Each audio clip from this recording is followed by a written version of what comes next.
You're on hotel Wi-Fi. I get it. Yeah. And we're live. Wow! Whoa. Well, hello. Been Been a a while. while. It's been 3 weeks. I have been. So happy to get back. 84 years. 84 years. Thousands of years ago. We've In the now moved dist- from black and white time to sepia tone. Oh, Draco, you'll love this. I'm playing. I beat the game. I beat West of Lothian on Snake Alert, so I'm playing Beanslinger.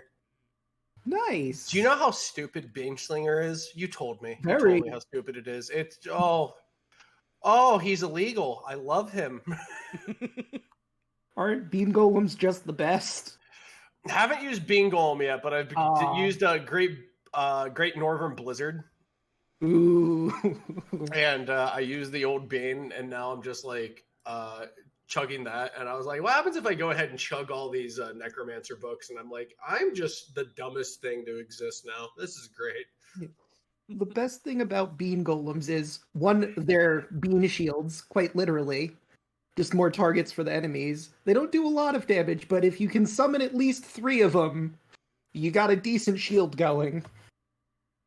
That also do damage on every single turn. They might get to kill something if you haven't, totally obliterated it yet. I swing like a mad beast. It's just fun. It's just so much fun. Oh, and I had a thought. Everyone knows that Treasure Island, the Russian Treasure Island meme, right? Oh, yes. So I was thinking about our party and how they would fit in. And I noticed, we have, including the NPCs, 9 different people, so we could do 3 sets of it. And the first one, Tyrantbane, is obviously the Dr. Livesey, the big guy in the middle. Dan on the back on his broom. You have Zeno in the front with Yaka constantly annoying him. Yeah. The second group would be Rue in the middle. I don't know if she would be in bear form or not, but she'd be just neutral face, but the same posture. Otherwise, she could be wild-shaped in her bear form and just walking up front, all swagger on her hind legs. Yeah, exactly. And then Elise is in the back. Enoch's working on his display while he's walking. And the last one is all the NPCs. Yuki is in the front. Orvix is in the back. And I was thinking Kawasha would be the middle one there. Yeah.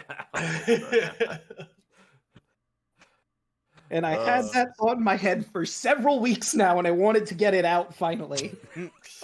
It's embarrassing how accurate that is. Yep. I'm thinking of Tyrantbane, like as Dr. Liv in. I'm just like, oh my god, I love it.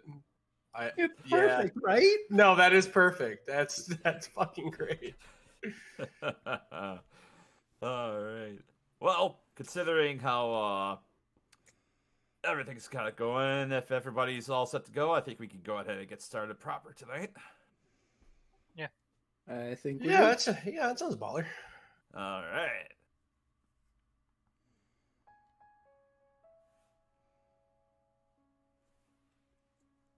Oh shit! It'd help if I logged into Roll20, right? I was like, I'm forgetting to do something. Hold on a minute. Ah. Nelly, you're not there yet.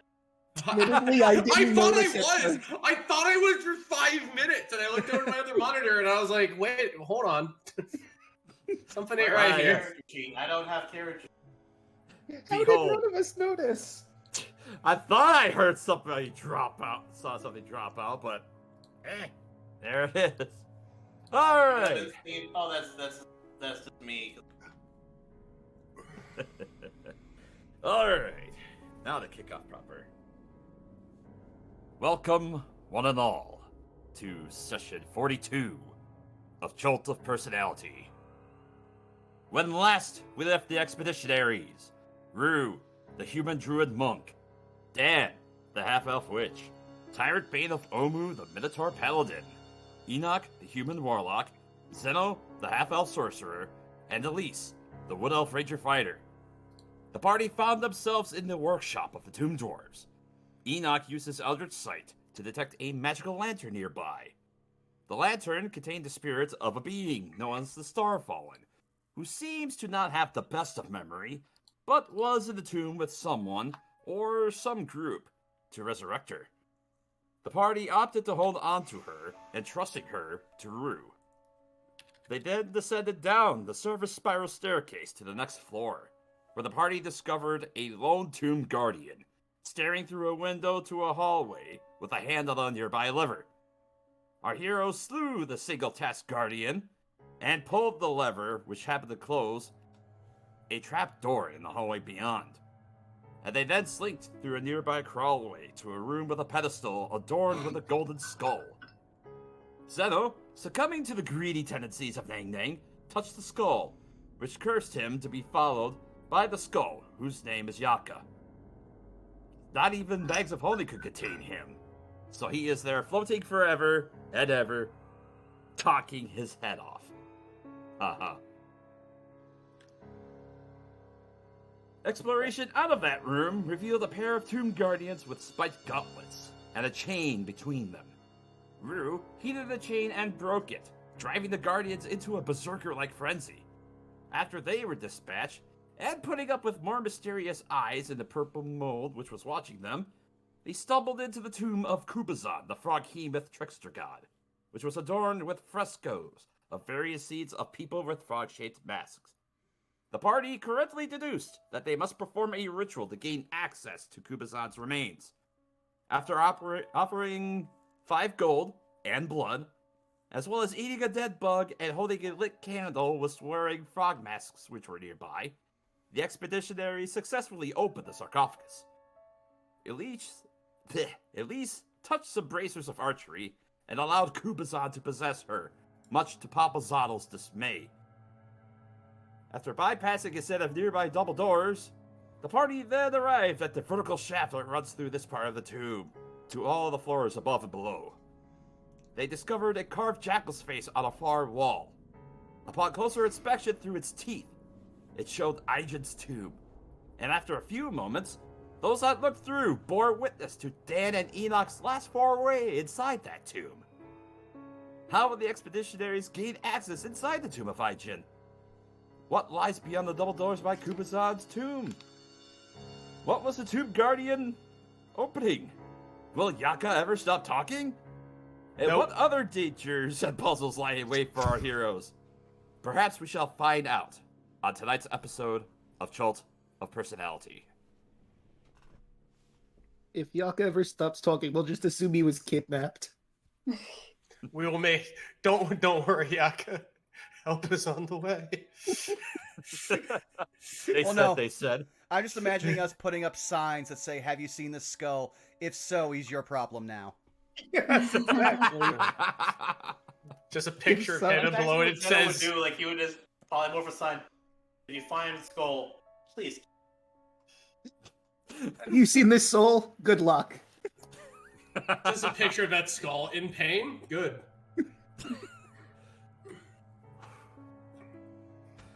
All right. So, I believe the question is to you guys: where do you wish to go? No, we need Let's the bring up a map. All right, of course. The important thing I need to do. Pop needs a map to see where he's going. There you are. Oh, I thankles you. Oh, ooh. There we go. That's right. That's right. It was this place. Right, we were looking in here, and Mhm. there's okay. All right. Cool, goody gumdrops. How about it, Caitlin? Feel like working on character number 3? I mean, I've got some in my back pockets. I mean, as a guest character, what happens if I die in there? I'm just like, just vanish from the call. Just I don't know. He's eviscerated. If that happens, I expect you to basically be like that one gift. Peace, guys. Disappear. Bogo's Benton? What?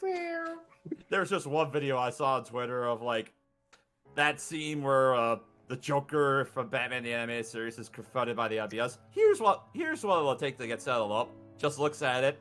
He starts to scream, but it instantly cuts him vanishing, disappearing. Saw that today too. Yeah. I'm a Joker, baby. Lit. Lit. All right. So check for secrets around here. all right. Perception check. Okay. Can I assist? You may. So I just want to imagine Enoch's hovering behind Rue since he had fly cast on him last session. That's true. Yep. I'll assist as well if it's alright. I'm sorry. What was it? An investigation? Or perception. Okay. I apologize if I seem out of it. It's because I am quite tired. Should I make you some coffee? Might not be a bad idea. So for Yeah, a nice. 22, and for Zeno, you don't notice any doors along here. You do notice that there's more of that purple mold that is along the floor here. And as you're looking around, you don't see any eyes, at least. Alright. No secrets. Suppose we can just carry on down here. Sounds like a plan. Yep, you do see there is a hallway that descends to the south, as well as stairs that descend towards the next floor below. I will follow behind. I will be here. Here sounds good. All right.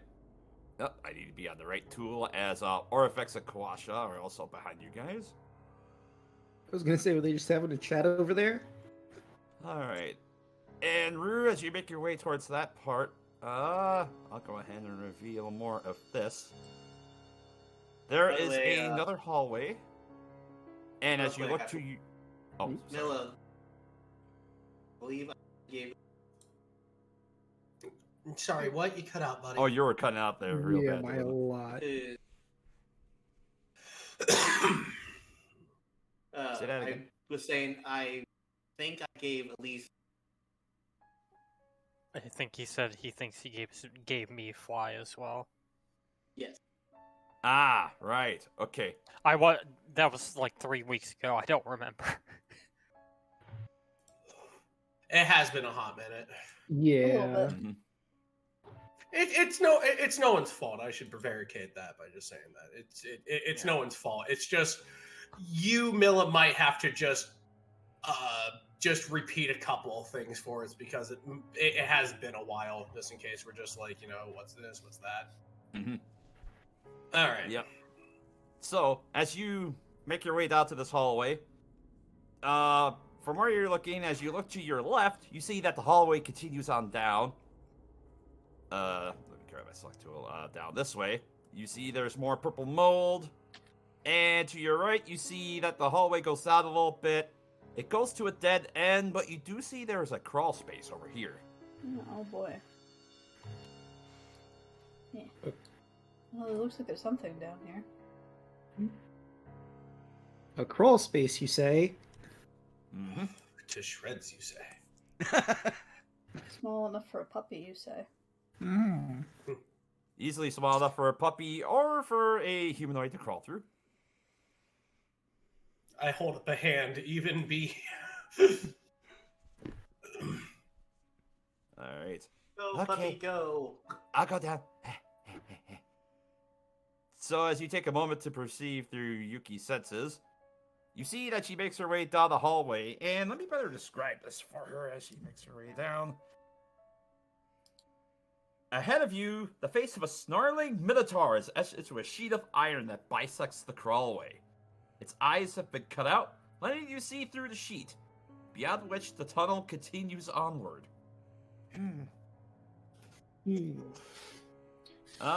Let's see. Ooh, there's something here. It's a big sheet. Ugh. And she kind of looks over a little better.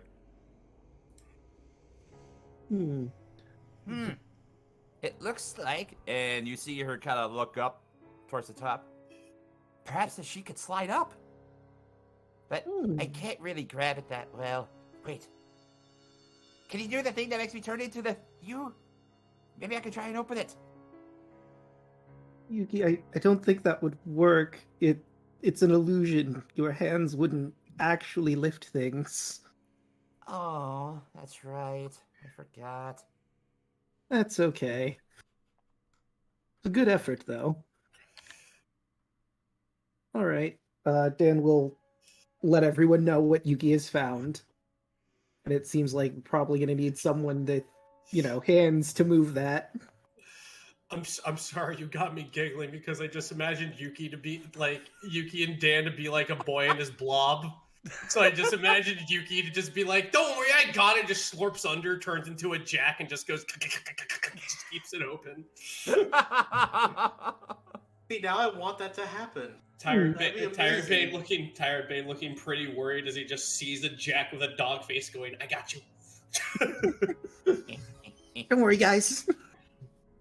So you see Yuki just shimmies out of the crawl space. So it's just a sheet. Something you have to raise up by hand. I think it's a little bit too big for me. I can probably get through there. You said it was person-sized, right, Milla? Mm-hmm. All right, Enoch will just start. I'm just reading person-sized as not minotaur-sized, so... I mean, that's fair. You got a horn clearance to think about. Yeah. Yeah, you would have to crane your head a little bit in order to get your horns to fit, but...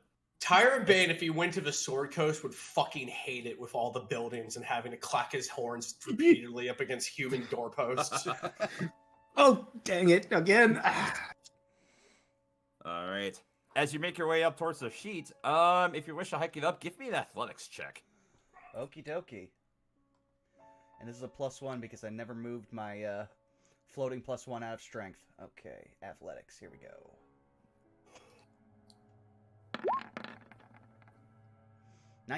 Oh, 20. So as you place your hands upon this little groove in the sheet, basically where the eye holes are at, you manage to lift it up, and you hear it click as it appears to latch up in place. Okay, Enoch will call back. I think I got it properly lifted and stuck in the wall. I'm going to see what's on the other side. All right. Very You good. said click. I almost had a heart attack. I thought, oh no, what is activated? It's trapped. All right. Let me go ahead and reveal more of this. You see that the tunnel curves around to the left. And as you shimmy your way out through, you see there's another hallway. Yep, another hallway on this side. He'll try calling back. Alright. So you just come down. Alright, let's see. Okay. Does this look like another crawl space over here by all this mold? Sure. Let me go ahead and describe this hallway a little better for you, too. Let's see. Yuki follow after Enoch now, since the thing is up. Sure. It'd be a good idea. So he has a line back to everybody. Alright. The walls of this narrow tunnel slope inward as they approach the 10-foot-high ceiling. Patches of mold cling to the walls and floor in the eastern half of the hall. Cut into the floor at the west end of the corridor is a 3-foot-wide, 4-foot-long rectangular hole with bright light spilling out of it. Okay, well, I found the spot where the light was coming from that we stopped the Tomb Guardian from turning on.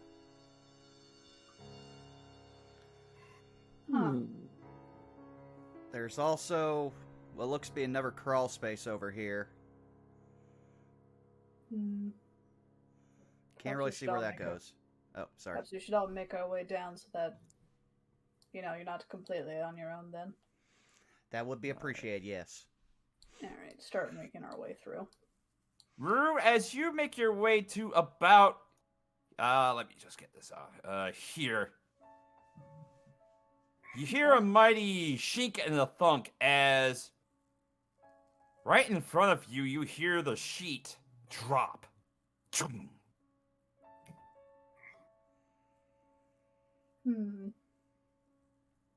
Lift it up. Athletics. Okay. Where's my athletics? There you are. I'm sure this will be fine. Oh, it was fine. 17.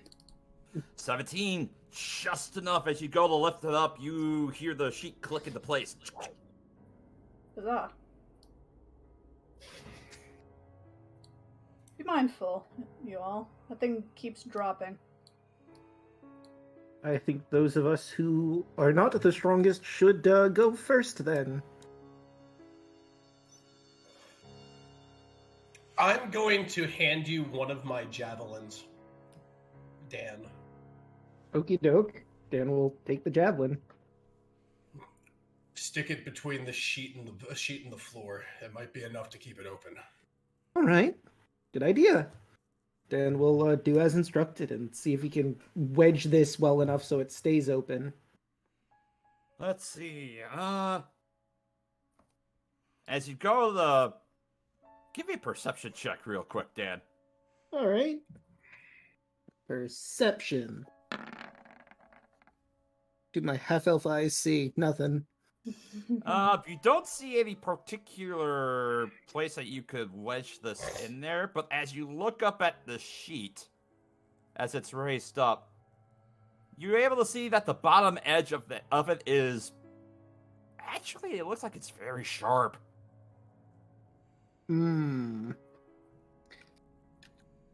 I can't really see a way to wedge it in here, but it looks like the bottom of the sheet is sharp.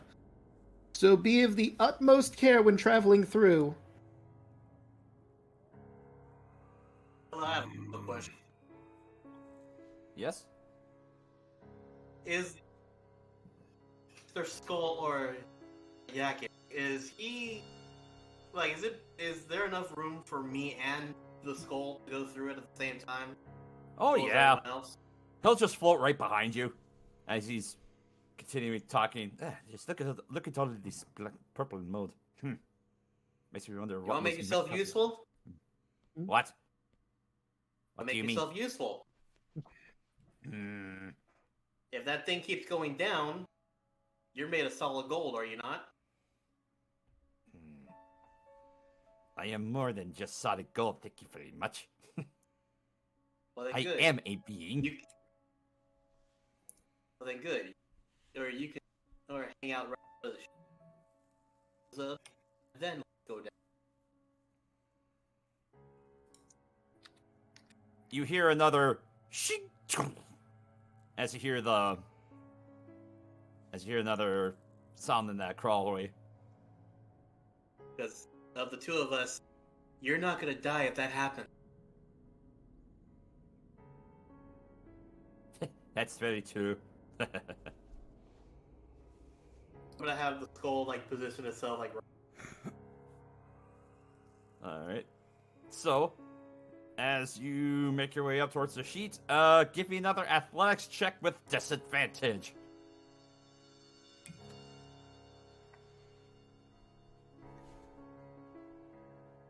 Come on, you can do it. Put your back into it. Wrong place I know. His accent changed.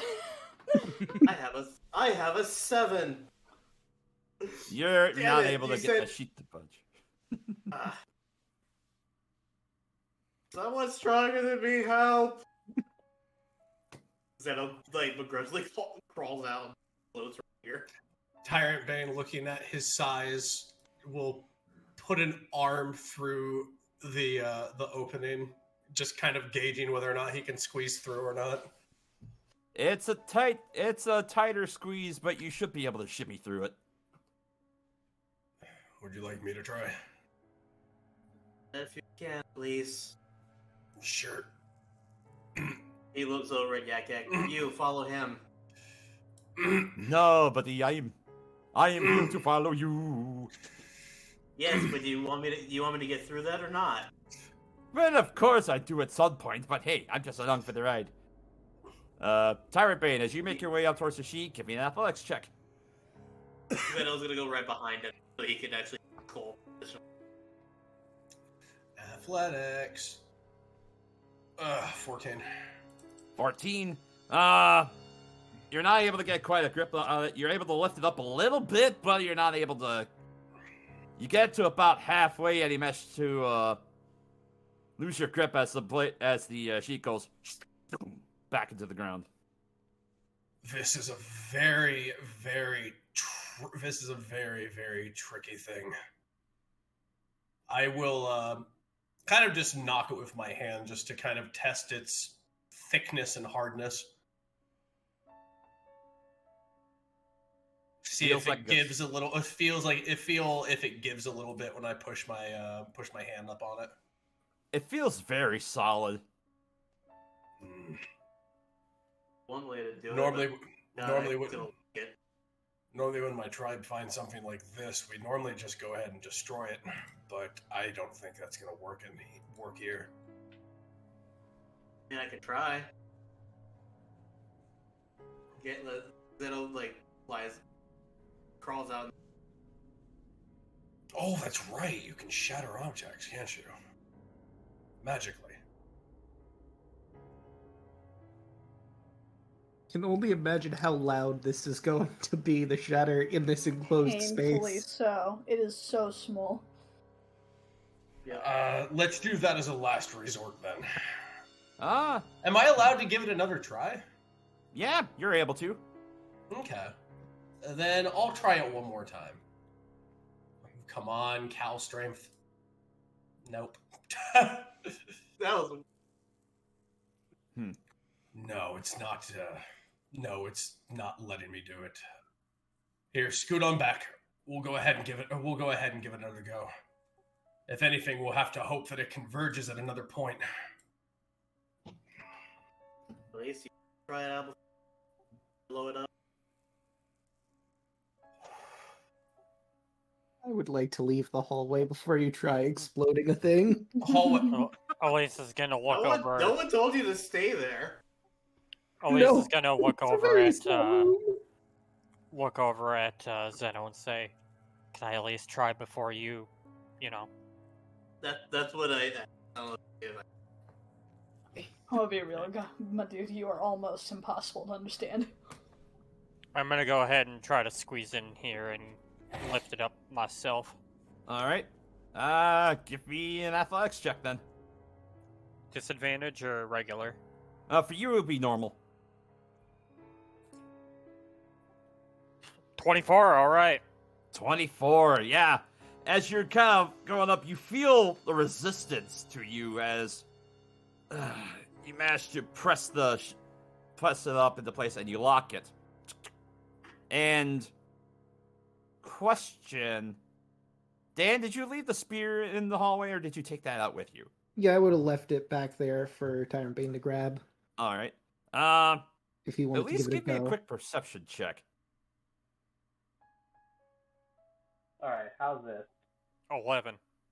11. As you're looking around, you see the shield, and you look up at this sheet. As you getting a better look at this sheet of irons is about an inch thick, and it's very sharp. But as you're looking at the edges, probably just wide enough, you could, in theory, wedge the spear into there. Yeah. Well, you see that. I'll go ahead and pick up the javelin and attempt. You'll attempt to wedge it in there? Okay. Yes. I guess... Oh, what would this be? Sleight of hand? Sure. Sleight of hand.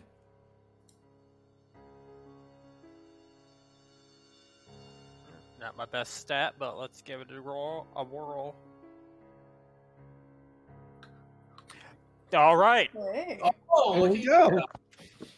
Natural 20 for 24. Very nice. You managed to wedge the javelin in, and you happen to have it almost straight up and down, surprisingly, in the little alcove there, and looks like it's able to hold it up. And as you go to wedge it in there, you hear a click from above you, and you look up to see this sheet of metal just drop ever so slightly. But the javelin manages to hold it into place. Lee's gonna yell out the back. I got it to work. Come on, let's hurry up before the javelin breaks. I'll Well, you heard the I'll, lady. I'll shoo Xeno, Quash, and Orvex through. Like, go, quick. All right. I'll go last. All You right. guys So can hear me a while lot better now, right? so while that's going on, what's everyone else doing in the hallway? Guess we should maybe at least try to start squeezing our way in. Okay. Want Alright. Oh, okay. Enoch, as you make your way, the crawl space actually ends right about there, and let me go ahead and reveal this big area for you. Oh. Oh. Well, this is unexpected. No, that's not Wow. Oh. Sneef snuff. I smell boss arena. I was Sneef, gonna snuff. say, that's not a boss arena at all. No, that Why would doesn't you think feel like that? that at all. Two balconies face each other over a vast pit. Between the balconies hover 5 wooden platforms, each one a disc 10 feet across. A single torch burns above each balcony. On the east balcony stands a rough-hewn, 15-foot-tall statue of a hulking fiend with furled wings and clenched fists. Set into the wall on the west balcony is a rusty lever in the up position. Yeah, I probably would not have stepped forward if I had known this was a pit. Yeah, probably. Yeah, not. Let's it's back up. literally, you are at a crawl space and you look down immediately to see a pit. But I could still see this, right? You could still see that balcony, yes.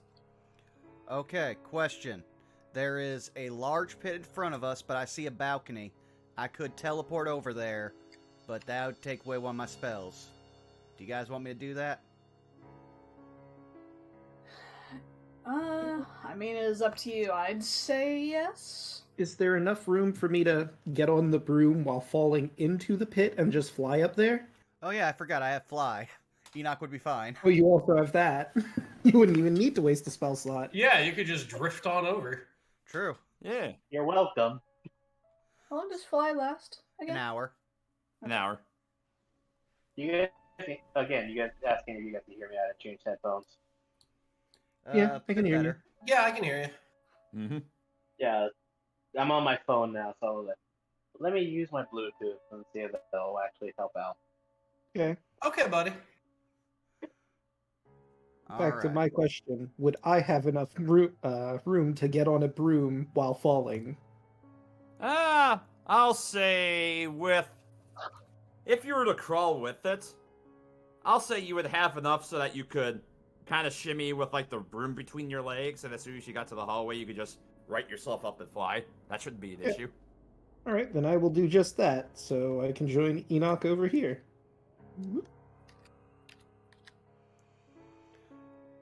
Well, we have a lever. We also have that ominous-ass statue over there. We could pull the lever just to see what it does, considering no one's in the... Dan will gesture to the pit, the danger zone right now. Fair.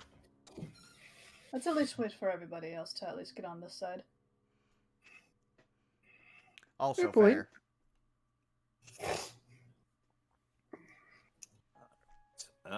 Just gotta consult my notes real quick. While that's going on, Enoch Love will just look to being Dan. you. He'll just be like, what's the over-under on us having to fight that thing? Points over at the fiend. Given where we are, pretty high. Or that some sort of... He'll look at all these, like, wooden discs. Or this is a trap that involves those. I suppose it's also possible the demon statue might spit something.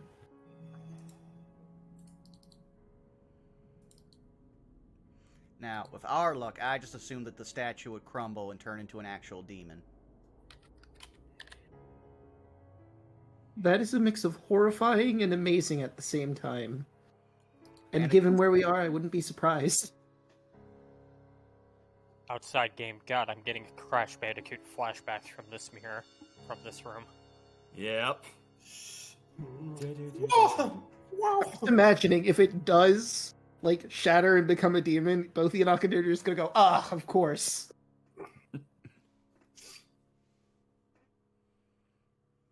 All right, so. Oh, thank you for scooting me over there. I was gonna go ahead and do a thing, but yes, I'm glad. I figured you'd be waiting for making your way. Yeah, I'd be over. waiting for Kawash and Orvex to go through, then I'd go through. Okay. Let's see. Orvex and Kawash will probably shimmy over there. It's a little difficult to make our way over. But There's so much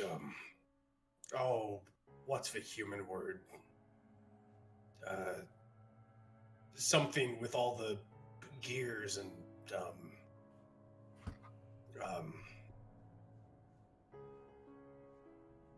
building? No, that's not it. Someone. Construct. Traps?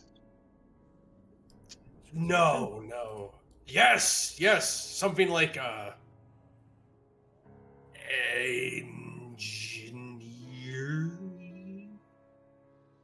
engineering. Is that what the term is? Engineering. engineering. Engineering, yes. With Yeah. all the little bits moving together to make this and that. I've never seen the like. Yeah, Withers was. He sure did have a knack for designing such machinations.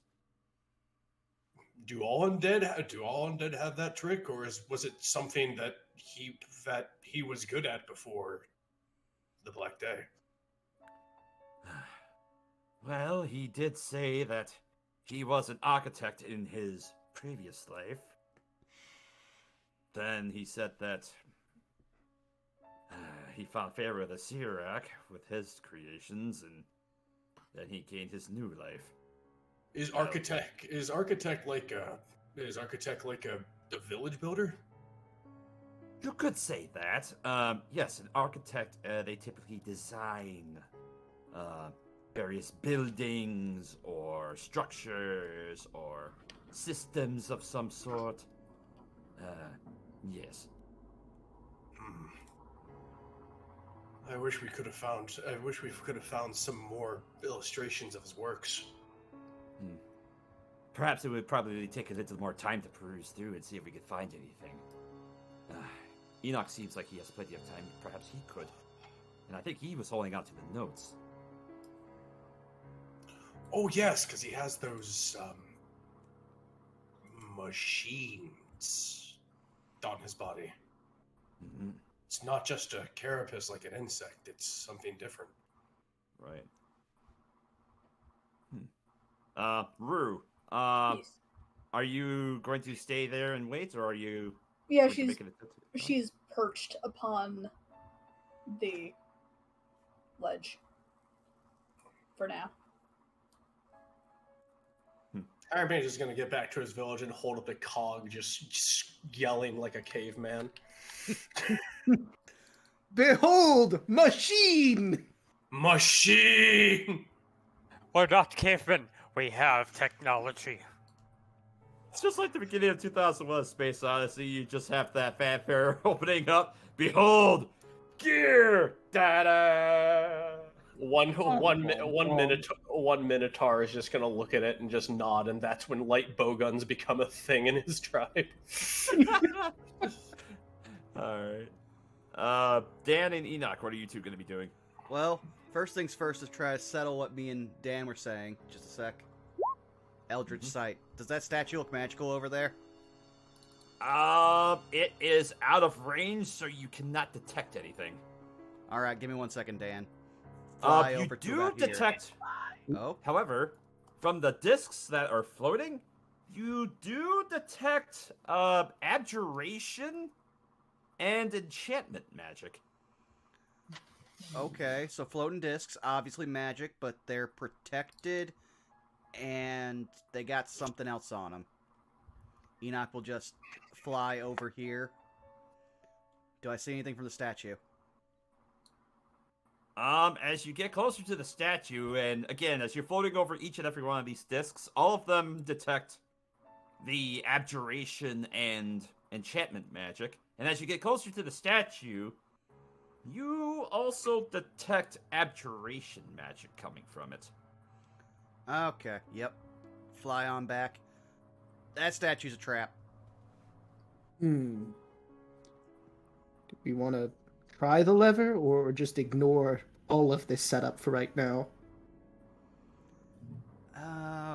That depends. We also got that staircase. That's true. But the bigger issue is that most of us still can't get over here. Yeah. Only those that can fly. Or maybe someone could hold Yuki and bring her over here, but I don't think we're going to be able to do that with Tyrantbane, Elite, and Orvex and Wash. Although, maybe. You could use your broom too. As yeah, I Yuki's could just also- sitting behind her. Oh, yeah, I I'm could kind of just- stuck in here. Yeah, I could, He'll just hover near the hole to attempt to ferry some people over. Yes, Rue will cautiously hop on. All right, you managed to successfully ferry her over, Dan.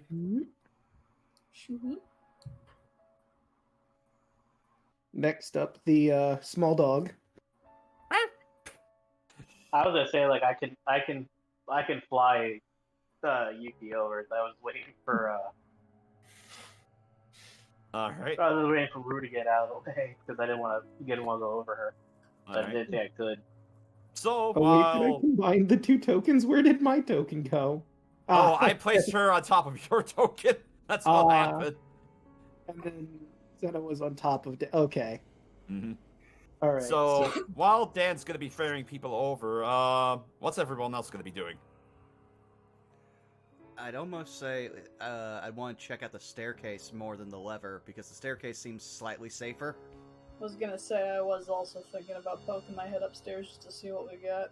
All right. Yeah. I am too. Cause I'm like I am not gonna put myself anywhere near here because I don't want Enoch to hit me. All right. Go ahead. Give me perception checks from you three then. Okay. Okay. And also, I've been forgetting to do this because of Papazotto. I have advantage on all my perception checks. Hey. Mhm. Ah, 25. 20. That's a 2. All right, Rue and Enoch, you do detect there is a secret panel at the top of the stairs. Why? Secret tunnel. I'm gonna say that Yak Yak was talking to Zeno the entire time. And I was just like, no, I do not know what a fucking gear is. You think I took engineering? Well, let's see if you can engineer this. Haha, you can see anything. And Rue, as you go to open the door, a 15-foot wide, 15-foot deep pit dominates this chamber. At the bottom of the pit, an 8-foot tall clay figure stands motionless behind beside a stone treasure chest. A silver key hangs from a cord around the figure's neck. 2 9-foot tall statues stand atop plinths on either side of the pit. A third plinth against the south wall stands empty. One of the statues depicts a hooded and bearded male figure with his left hand held high, index finger pointed up. The other portrays an armored male knight with his gauntleted right hand extended, its palm facing inward toward the knight. And at this point, I'm going to take a quick moment to pause. Elise, as you're looking over, as you're about to get on the broom. Ooh. That looks like a 12 feet of strength. We should jump on those platforms. Kind of raises an eyebrow. Dan would see Elise just pan herself over to those platforms. Lise? What you doing? I just have this sudden urge to jump on the platforms, but it's probably Papazotl talking. And above, for clarity, you have Kupazan inside of you. Kupazan, sorry. Yeah. Ah. Well, don't get hurt. Dan just looked at the hard camera. These gods will be the end of us. Pretty much. Realizing I still have fly, Elise is just going to just to spite Kubazan is going to fly up to the, not get on the panel, but fly like right next to it. What are you waiting for? Get on it. I'm going to inspect the the platform real quick just to see like if there's any mechanisms or anything that might trigger a trap. Investigation.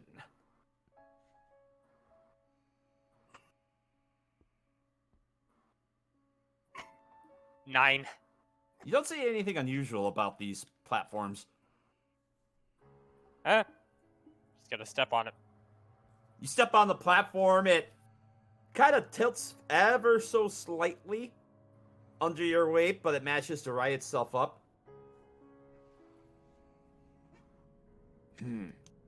Now the next one. Go jump on it.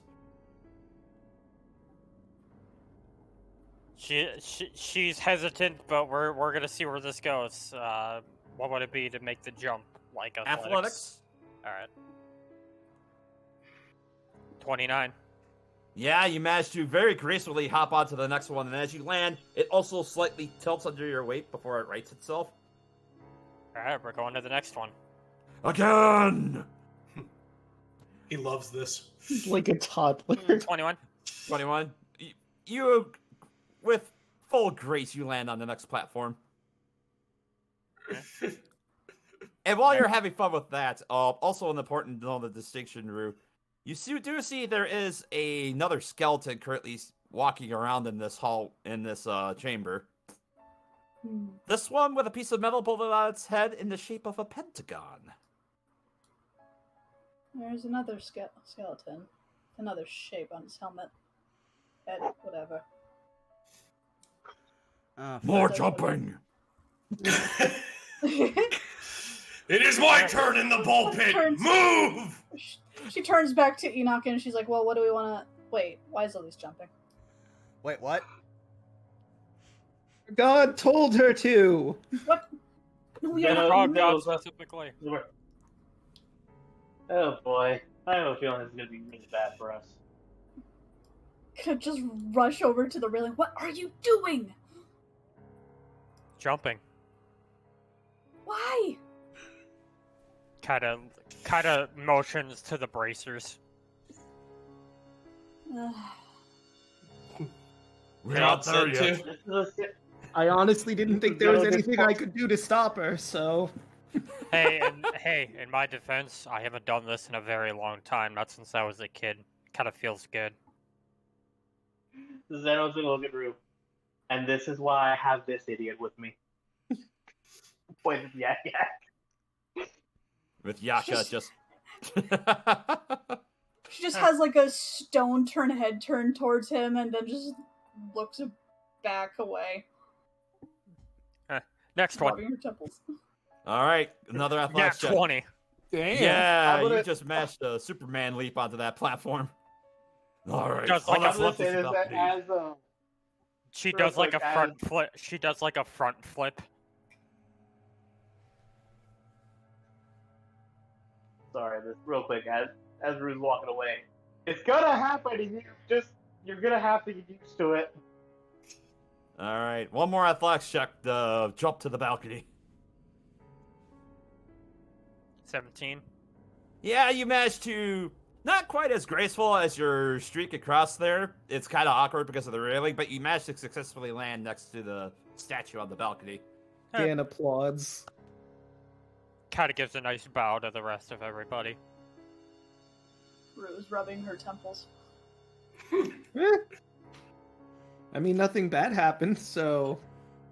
That was Yes. fun. Looks no. at the statue. Yeah, the statue looks like a a demon with or some sort of fiend with a pair of wings that are kind of shrouded over its shoulders, and you see that it has 2 fists that are extended forward, and each of them are closed. Blaze is gonna think to forgot the name already. Kuba-san. She's gonna think to Kuba-san. Know anything about this? No, I wish I did. Enoch will wish I could help you. Enoch will just shout across. I would like to reiterate, that thing is definitely trapped and magical.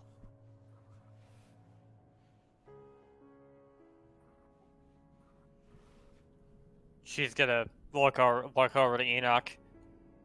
I figured as much, but never hurts to take a look. Just about every trap here does actually hurt to look at. Points at neck wound from earlier. Do I see this? Do I see this little corridor back here? As you look around and skirt around behind the passage or behind the statue, yeah, you do see there's a crawl space behind there. I'm just gonna kind of peer into it, see where it goes. You see it goes down and it curves around to the left. Got another passageway over here. All right. We'll worry about that one later. We've got enough on this side to deal with. I'll say for the sake of brevity, while Elise was doing this, you managed to successfully ferry Orvix and Kawasha across. Yeah, I figured. I want to go ahead and investigate any of this over here. Just rest a hand on the stone and just kind of peer around the corner.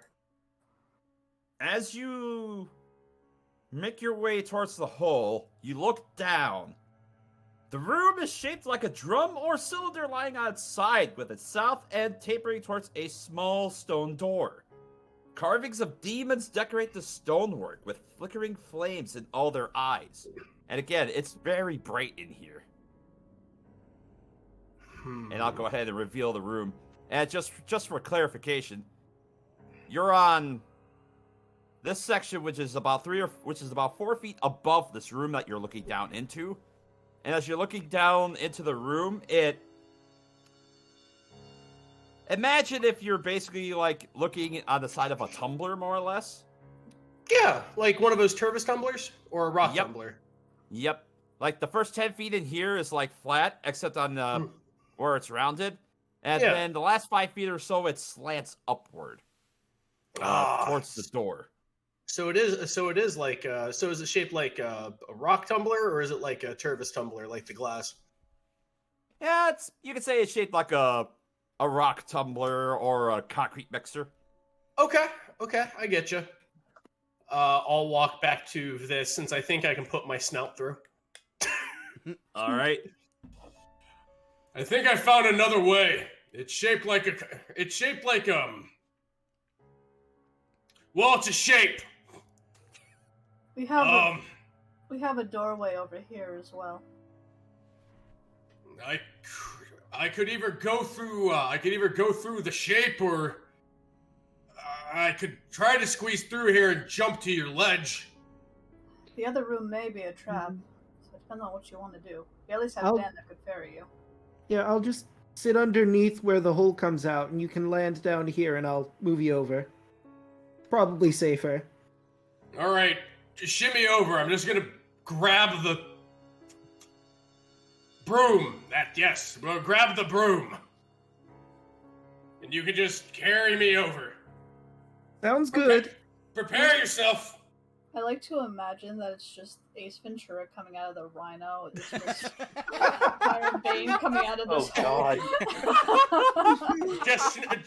There's just an arm that shoots out of the hole, then a snout just squeezes through, and the rest of them just drags through the hole like an extruder. And I'm lost.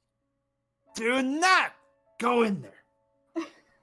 And now there's 410 pounds just grabbing just with both hands, just grabbing the stick, going, okay. All right. For the sake of this, because Tyrantbane's a little heavier, you get about half movement with your broom.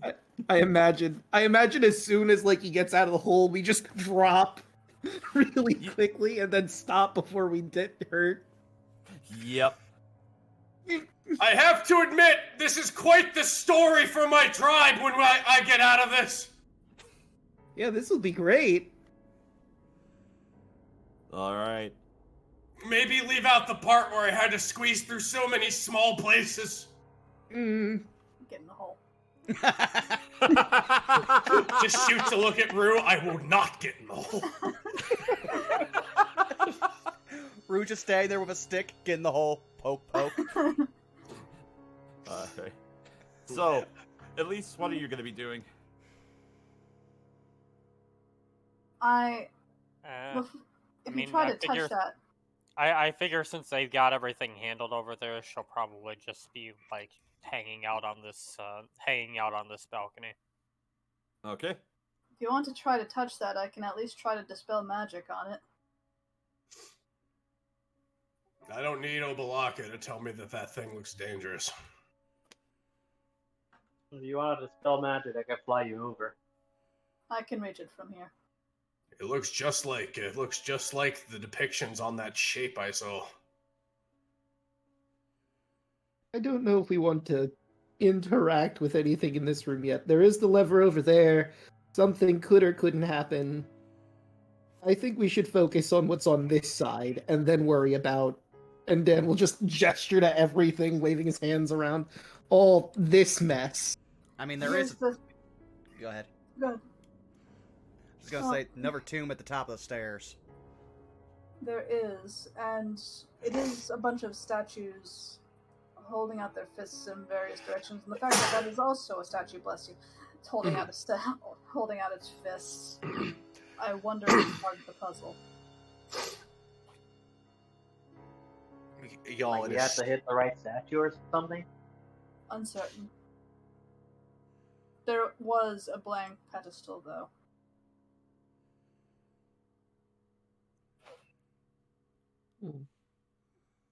So the door up the stairs is locked. No, It we is just not opened it. now. I could open it and charge into the threat over there. It's just one skeleton. Oh. Well, that's just like an afternoon stretch. Yeah, it's just another one of those ones with the metal head bobbies, so try to keep that intact. Oh, absolutely. Strike the ribcage then. Yeah. Oh, of course. This will be fun. Alright then. Guess we'll head towards the room.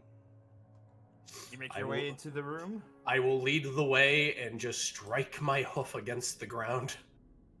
Alright, do you wish to deal with the skeleton first? Oh yeah, if it was possible for me to do a Goldberg spear as a smite, I would totally do it. I mean, that's I basically mean, your go ahead. horns. Alright, I will rush over here. Alright, go ahead and make an attack roll. On the Let's skeleton. do an attack roll with the horns first. That's a 15. That hits. That is 6 piercing. 6 piercing. You managed to chip away at some of the bones, but it is still standing. Alright. With that horn attack, could I smite? If you wish. Okay, let's do a smite. I'll do a level 2 one for this. So that'll be... Oh, it has been a little bit. I think it's 48 on a second. So, because it's undead. Yep. Mm-hmm. All right. Oh, okay. That's Nice. That's 35. In- 22 Insert points Bill of Swift quote overkill here. on that, but okay. Hey, that means I get extra spheres in Final Fantasy X rules. So, Yep. yeah. I don't. And as your horns just begin to grow light as you just charge headfirst into this skeleton, you rear up, and as you hike the skeleton over the top of your head, it just shatters and erupts in light. As the skull of this figure happens to land right behind you. Oh, there it is. Now to just head on over, yoink, put it in the bag. You have the Pentagon skeleton key. Okay. I like that the skeleton key is a skeleton. Yeah, that's great. Meh. We're getting a whole keyring of these guys. Yeah. I could make a keyring if you got rope. I mean, technically, we all have rope. I'm gonna do that. I'm gonna do that the next time Dan conjures a Motel 6. There we go. Hey, you might be able to trade. You might be able to trade up later on down Dan's career. You might be able to go ahead and conjure a Holiday Inn. True. All No, right. just have to get the proper materials for it. All right, so Enoch, as you're making your way into the room as things are dying down, you feel Papa Zottle kind of staring towards the third plinth.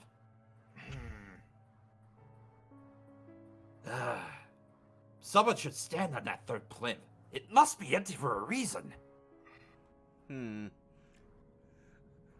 Dan, as you are settling down as well, you hear Moa. I recognize that figure. Be careful. Adamantine or magic weapons are needed to harm a clay golem. Oh. Hey, everyone, Moa believes that, there's clay golems in this room. Oh. Oh, great. Have I heard any stories of clay golems or demons? Since we're talking about demons, I don't. Has Tyrantbane ever killed a demon? He's killed a tyrant of a mercenary thing, but that's where he got the crown. Well, I guess religion or history? What's higher? Neither. Way to go. Let's do. What would make sense for the elders? History? Because they would have heard stories from the elders. Probably. Yeah. Okay, let's do history. Wow. Unfortunate.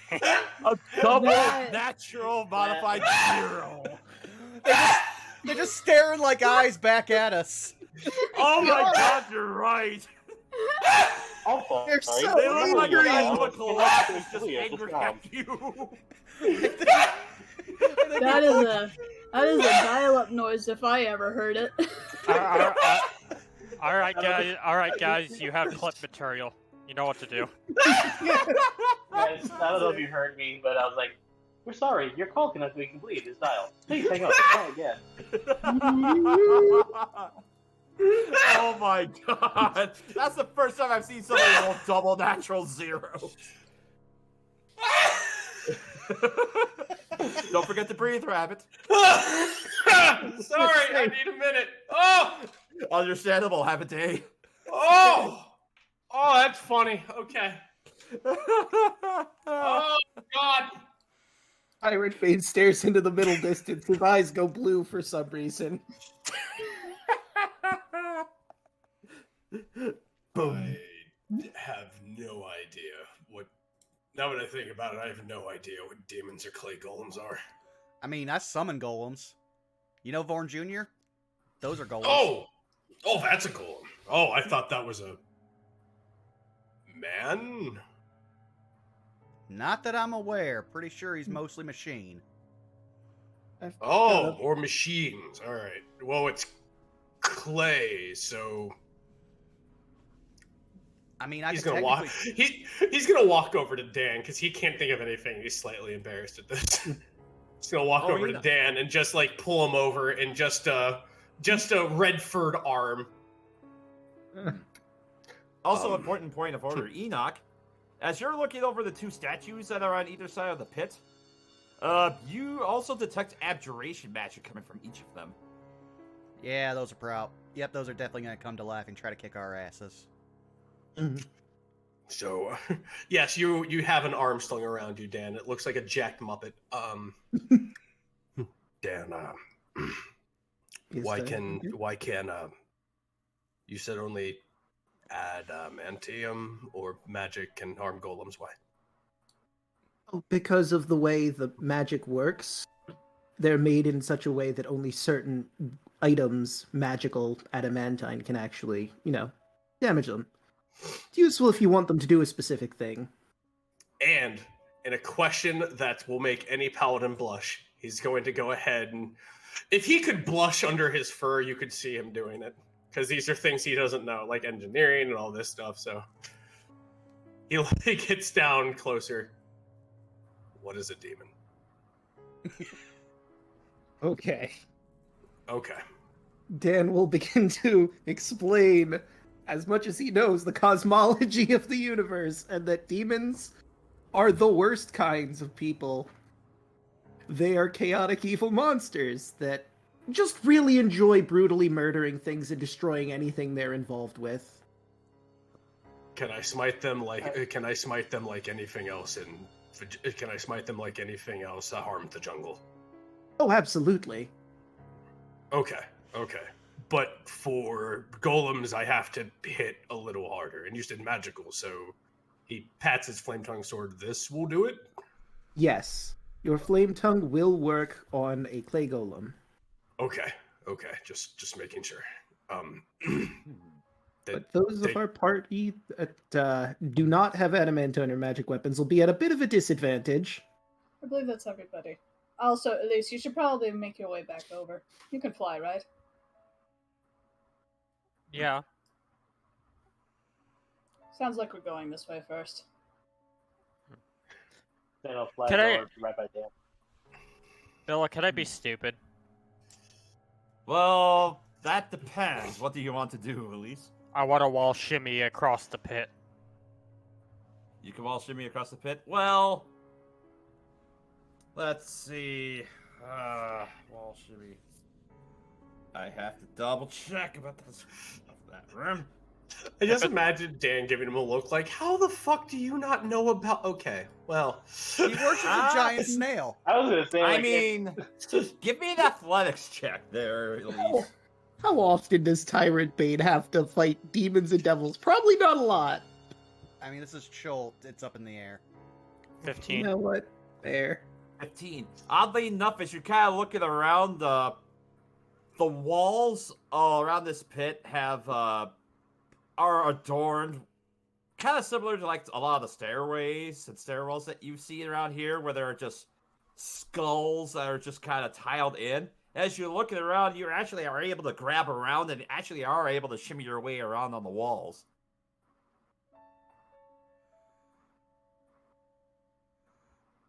And you managed to successfully do so all the way over.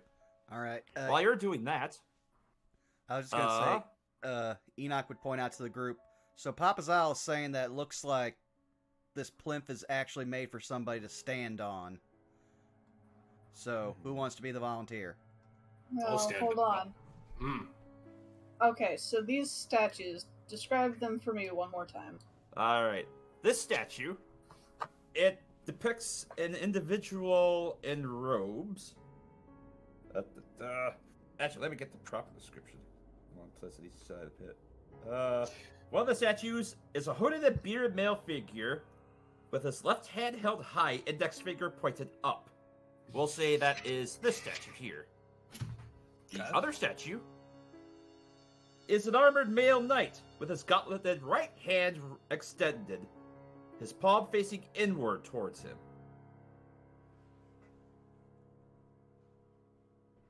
And as Orphex is looking around, he kind of looks at the two statues. You know, I think I recognize these two. Who are they? This one, and he points to the statue that you're all next to. It depicts the god Azuth, who is the god of wizardry. And the knight, and he points over there, that is Torm, the god of courage and self-sacrifice. Are these gods human gods? Well, yes, at least the gods of this world, yes. Huh. And also, Rue, as you're kind of looking over at the other statues, you're looking at the plinths that the two statues are on. It looks like you could rotate them, too. Yeah, okay. Right, the gods. Tyrantbane just standing here like I am learning so much today. Yeah, right, the gods. Wait, you mean everybody doesn't worship a giant snail? Okay. No. I'm going to blow your mind here, Tyrantbane. There's more than one god. More Now- than 9 even. It's Well, true. I know they're animals. Well, I know there are animal spirits, ancestor spirits. There's Ankh and Nobalaka and the other trickster gods. Did Shantae. you? I was going to Yep, say, didn't your Shantae. little friend worship There's someone? There's Shantae. There's Kelemvor, who is also the god of death. Kelemvor.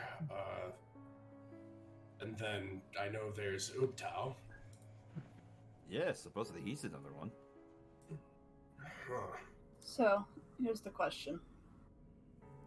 Do they, in our little hint that we have, it says, right, the gods. Do you think it means literally? I mean, it's worth a shot. Either that or we could point them toward the pit.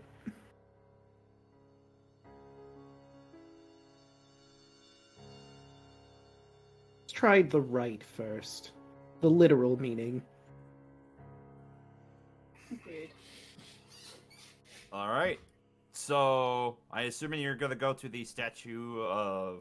All right, which statue are you going to go to? Again, the left statue is of Torm. The right statue is of Azuth. Forsooth, You know what? Azuth. Let's have, because I'm assuming this is a chest down here. Yes. Right. Yeah, I'm gonna go for the wizard man. He is pointing up. How deep is this pit? It's 15 feet. Okay, interesting. So yeah, my thought process is have the wizard turn towards the chest, and since he is pointing up, best case scenario, the chest comes up. And since Boyo over here is a man of self-sacrifice and his palm is facing towards him, if we turned his back towards the pit, I wonder if that would symbolize him falling into the pit. Maybe. Worth a shot. Good. Don't know if we would want to do that, so Guess as any. yeah, let's turn this Boyo towards the chest so that he's pointing up. Sounds like something he would do. All right. As you go to Azuth's pedestal, you grab the statue and you begin to turn it towards the right. As you manage to turn it to the right, you hear a click in the statue at the plinth when it passes a certain point.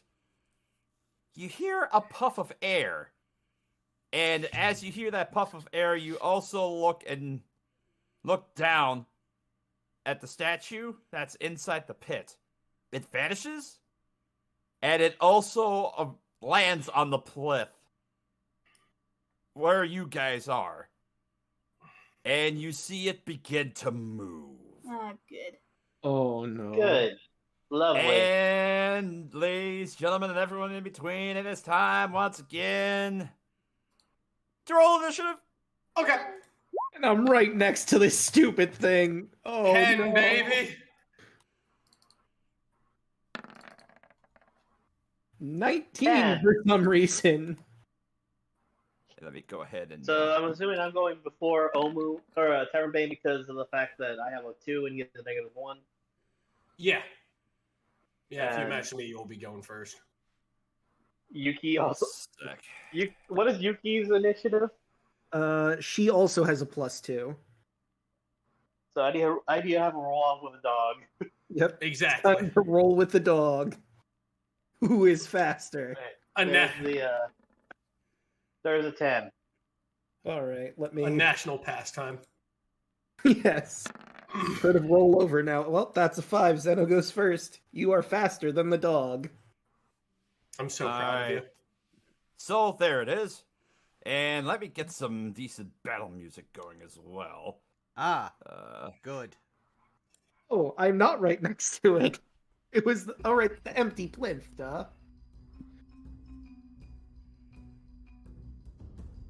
Alright, so now I gotta roll for the NPCs so that I finally figured out where to put that thing. Alright, so for Kawasha, he rolled a 12.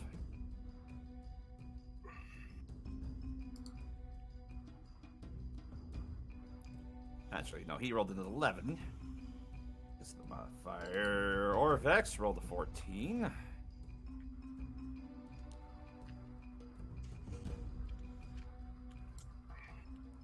And the clay golem.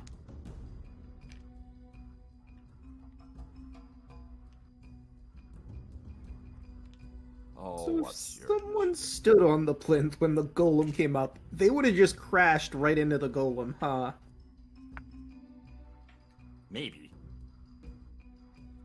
And as you're looking over at the...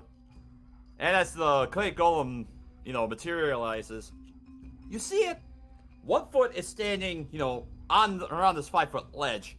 And you see the other just even with it, as though it might be standing on something.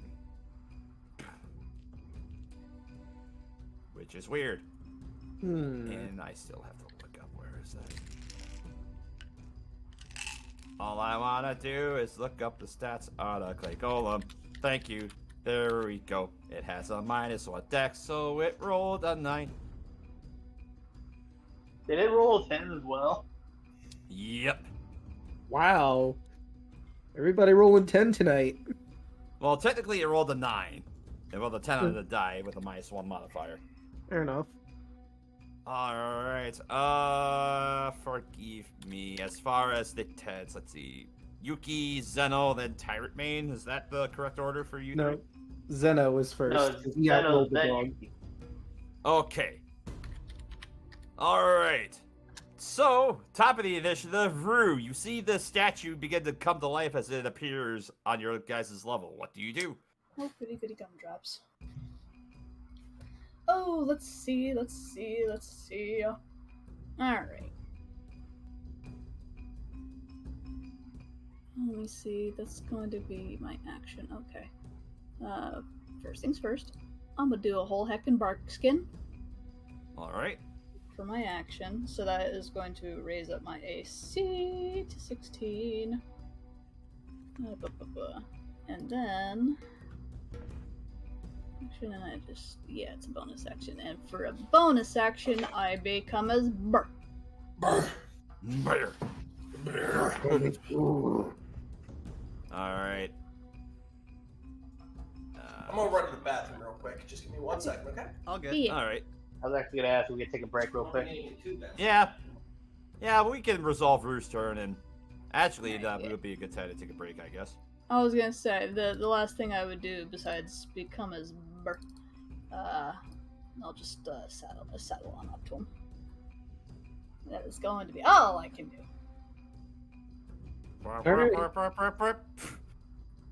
Yeah, so I'm just gonna move as Enoch and Zeno as your, or not Enoch, Dan and Zeno. Fair enough. All right. Now with that out of the way, we can go ahead and take a pause real quick and take a bio. Okie dokie. Time to grab some agua. Wah. Hey, Chet, how you doing? Hope you're having a good How's time. it going, chat? I can't see you right now because I can't, literally can't pull it up.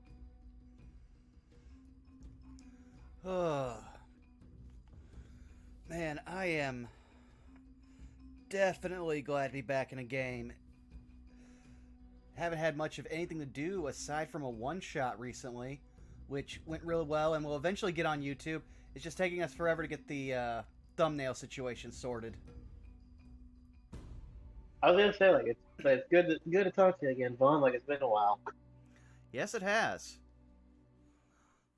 I Like, was not in much of a talking mood last week, as for chat who may or may not know, I had to have a tooth pulled out.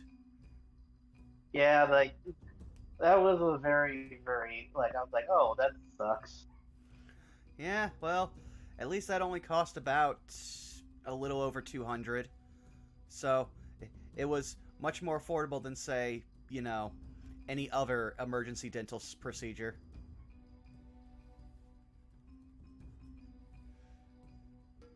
Oh, that's good, at least. Yep. Aside from that, also tomorrow, I have, it won't be streamed, but we are going to be having our Session 0 for Web of Deceit, which will be starting on October 6th, the day after my birthday, for our Very next nice. D&D miniseries. Woohoo! Yes, I am... I just realized Oh, our go ahead. birthdays are 3 days apart. I'm on the 9th, or no, 4 days apart. Yeah, October 5th and October 10th are some of the most common birthdays on the planet. A lot of people like to fuck in February. Yep. All right, I'm back. I No was one gonna died, say, right? like, the, Oh, we're if you taking a guys- break. If Okay. anybody... Oh, sorry. No, it's okay. I was gonna say, like, for anybody following me and Chago's adventures in the Power Ranger land, Cyber Strike is getting moved to Sundays. We're gonna try to get it at the same time, so like Sunday around 1 o'clock.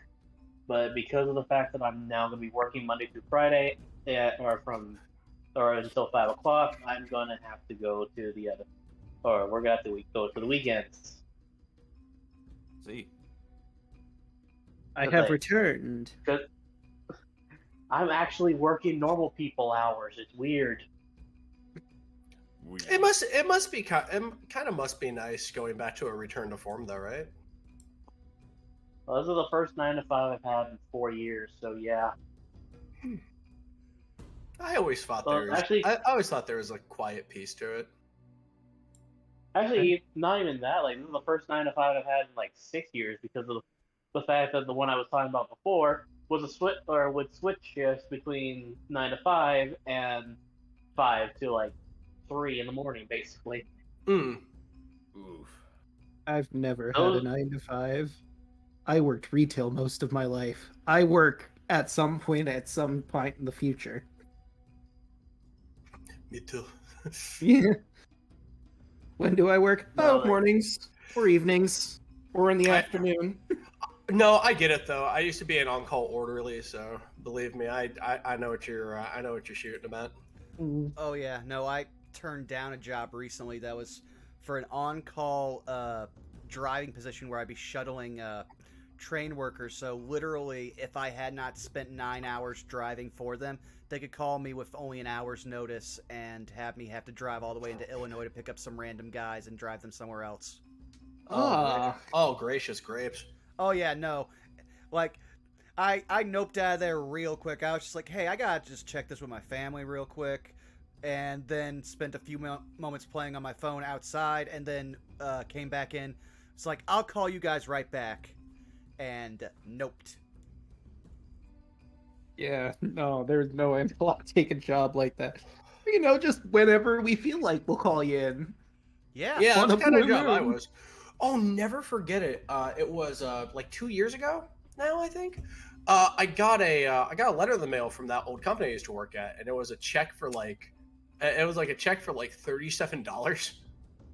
And I'm just like, what is this about? Apparently, that company went under for massive lawsuits. Massive lawsuits. And that's an entire other story in itself. But the funny thing about it was I got a check for this money, and it's been so long, I forgot how to sign a paycheck. Oh my so god. I was at the bank, and like I looked at the teller, I looked at her, and I was like, can you fucking tell me how to sign a paycheck again? and like she just smiled at me. She's like, oh, yeah, it's no problem. You just sign the one in the back. And I'm just like, oh, cool, thank you. I'm so sorry. Also, Rabbit, Robot's got you. He already has clipped the double zeros. Fuck yeah. yes, dude, that was so fucking funny. That was a Double fun zeros. one. Tyrantbane is so stupid about this subject. The funny thing is that it's like when you what is a demon? I figured that like Dad would be like the boy. Yeah. Are you serious right now? Mhm. Do a Oh, double take. you mean the things with the horns and wings? No, I just thought those were really weird mercenaries. Are you really? No, those are demons. Oh, okay. Like I hear of demons, but like I always thought of them as not that. Like this is. Oh, they look scary. Oh. Yikes! I kill those all the time. Oh. I thought that was just a different mercenary. I mean, everybody looks different, right? So. I mean, they're mercenaries. They could be from anywhere, right? Exactly. Turns out the crown that Tyrantbane is wearing is just the crown of Orcus. Actually, He wants this back. I'm not giving it to him. It's mine now. see a guy named Dorcas. Just tell him to shut the fuck up and leave. I won this by combat.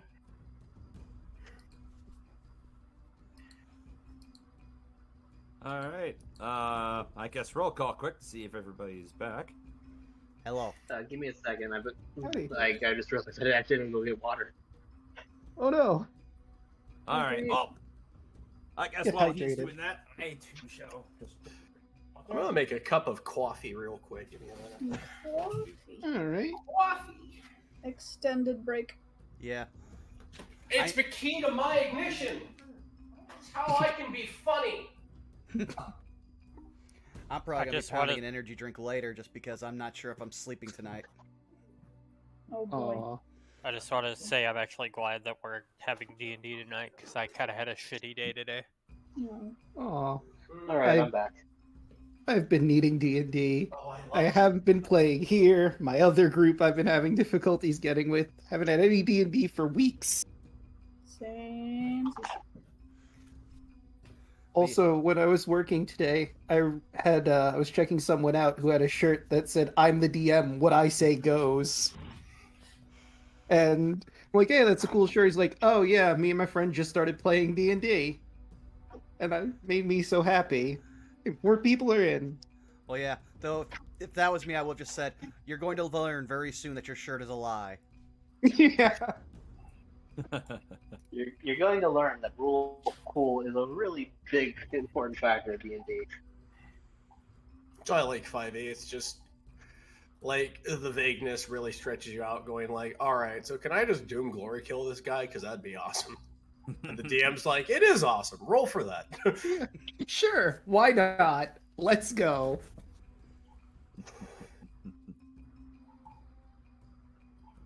That's You why wanna I love being a suplex the DM what? because I've used the rule of cool so many times in my game. Hell yeah. I'm doing rough pencil sketches right now of characters in my campaign. The art, I since this is my baby, I just want to just practice my art again and just make that campaign just my return to form, just doing art. It's nothing to sneeze at. It's just like it's just like pencil art, but I like it. It looks good. Yeah. As long as you're doing something you're I passionate really about, need all to the start better. learning. Hell yeah. I need to reteach myself how to draw because I used to actually be able to draw, but now I can't. Well, drawing people wasn't really my forte. Back in the day when I used to draw, I did backgrounds. I was a background artist. Hmm.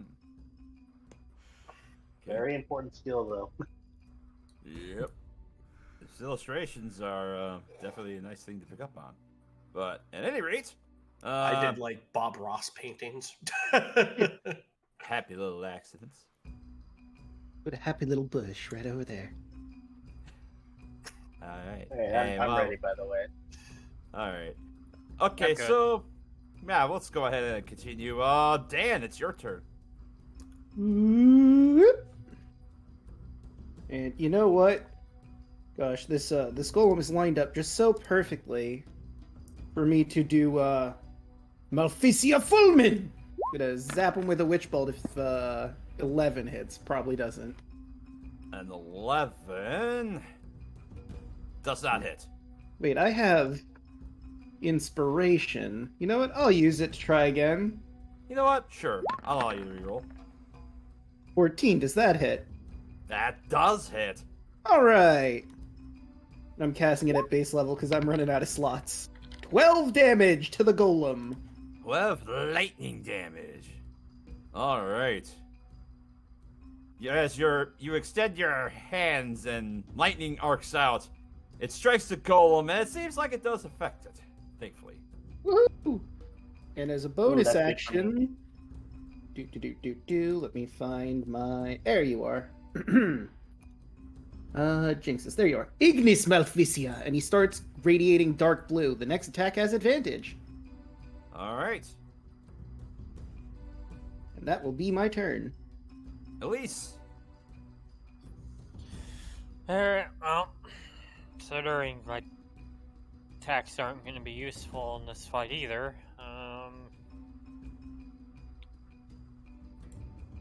I'm just gonna get against this wall here and, actually, no, I'm gonna get right. No. I melted into Yuki for a hot second. He's small, you probably just stepped right over her. Yeah. I'm gonna get right here. Can you cast a spell if you hold your action? You can. It's just that if you do not use the spell by the time it's back to your turn, you'll waste the spell slot.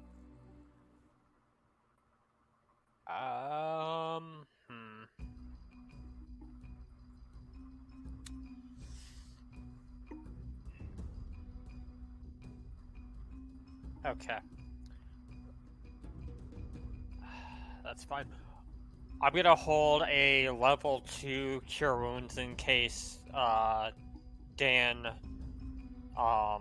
Tyrantbane, or, Kawasha take a hit.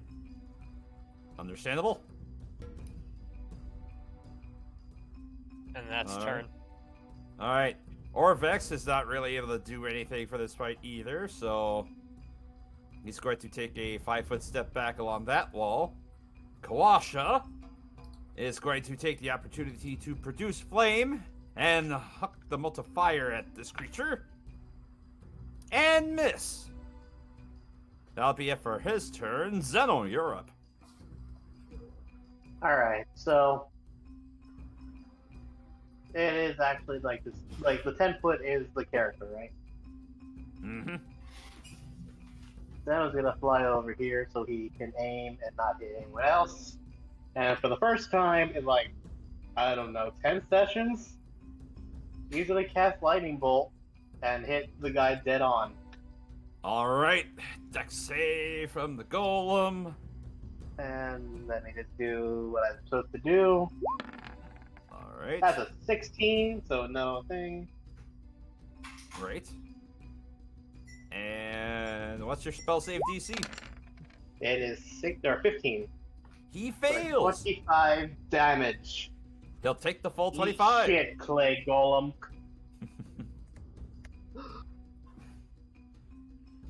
Just more and more lightning just gets struck against this creature, and it blows a decent chunk out of its shoulder, but it manages to maintain its form.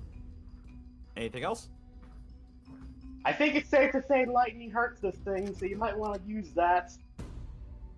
Alright. Yuki's up next. What does she do? Gonna run right here under Beru and commence with the barking. Beru!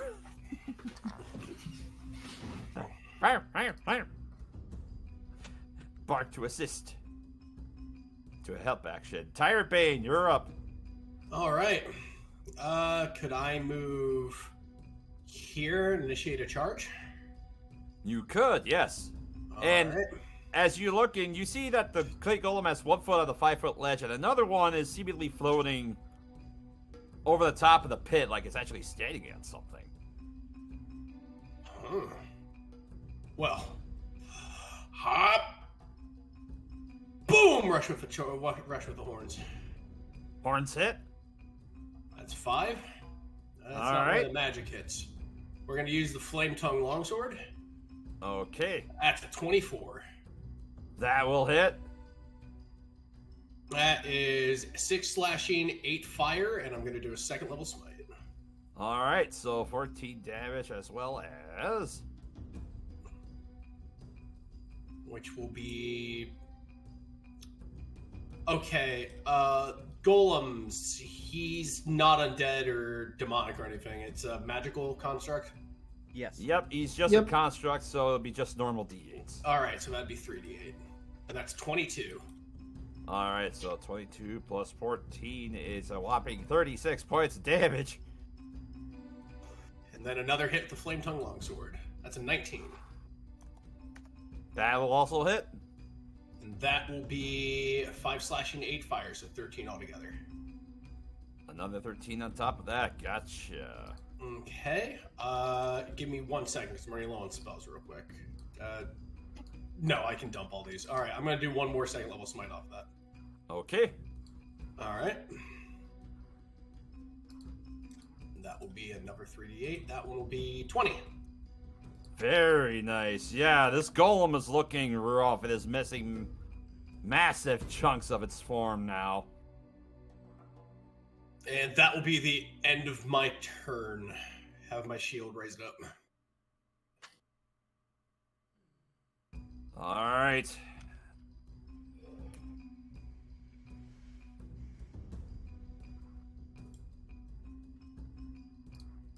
All right. The golem is going to turn to you, Tyrantbane, considering, 1, you're the closest, and 2, it is the...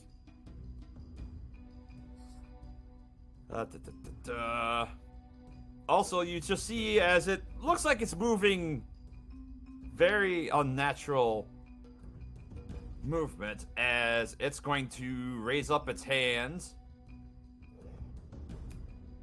as it's going to actually attack you 3 times this turn. All right, my armor class is 20. All right. Let's see. The plus to hit is a plus 8, so 26 on the first. All right. 19 on the second, which misses. Okay. That for its bonus action. That's 1 off a crit, so that'll also hit. So for the first hit, you'll take 20 points of bludgeoning damage, and on the second, you'll take 16. So a total of 36. right. I'm gonna cut that first one in half All with my right. reaction. So I'm guessing it's the con save for sure. Yep. Pain. It passes, so it does not take the damage. Oh, I cut that 20 into a 10, so I'm happy with Okay, that. So I get 20 damage altogether. Yeah. Let's see. 10 it'd be plus 26 15, instead. 20, 26, yeah. 26. All right, so that throws me at a 60. Okay. Now, Milla, does that technically trigger my held action even though he's not in range for 2 wounds? Since you're not in range of it, unless you choose to let it go off. Okay, because I did specify him, Dan, or Kalasha, so Yeah. I'll leave that up to you if you think it goes off or not. I'll allow you to, since they're not in range, I'll allow you to still hold on to it until your turn. Okay. Alright, that concludes the golem's turn, which will then bring us to you, Enoch. As you see kind of a blur kind of slightly envelop the golem as it goes to strike out. Do I still have my Eldritch Sight up? Yep. You detect enchantment magic coming all over this thing. Yeah, no, that tracks. Okay. Well, not knowing what the hell's going on, Enoch is just going to transform his hand into a sword and hit him with the booming blade. So... Big old boomy blade. That doesn't hit, that's a 12. Yeah.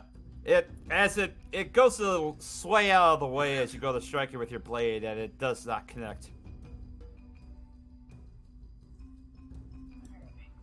Yeah, it's my Alright. turn. Alright. Rue, it's your turn. Bear time. Let's do a heckin' bite. This will be +6. So that'll be 25. That'll hit. Okay, so 1d8 plus 4. So that's going to be an 8. All right, 8 magical piercing damage. Yep, and then time to close. And it's a natural 20. Add away. So we do Non-lane crit, so max damage plus the die roll. Max damage plus the die. So 12, 16, plus the die roll.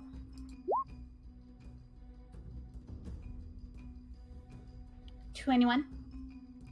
21. As you go to rake your claws into this golem, it just collapses into a pile as the clay begins to destabilize and splay itself out.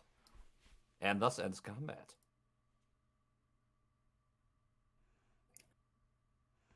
Ugh. Above game, it felt really good to actually be able to cast a lightning bolt again. I haven't been able to this entire fucking dungeon. Understandable. Have a day. And as the form collapses, you see that the key that was wearing around his neck is it manages to pop itself out of this, pile of clay.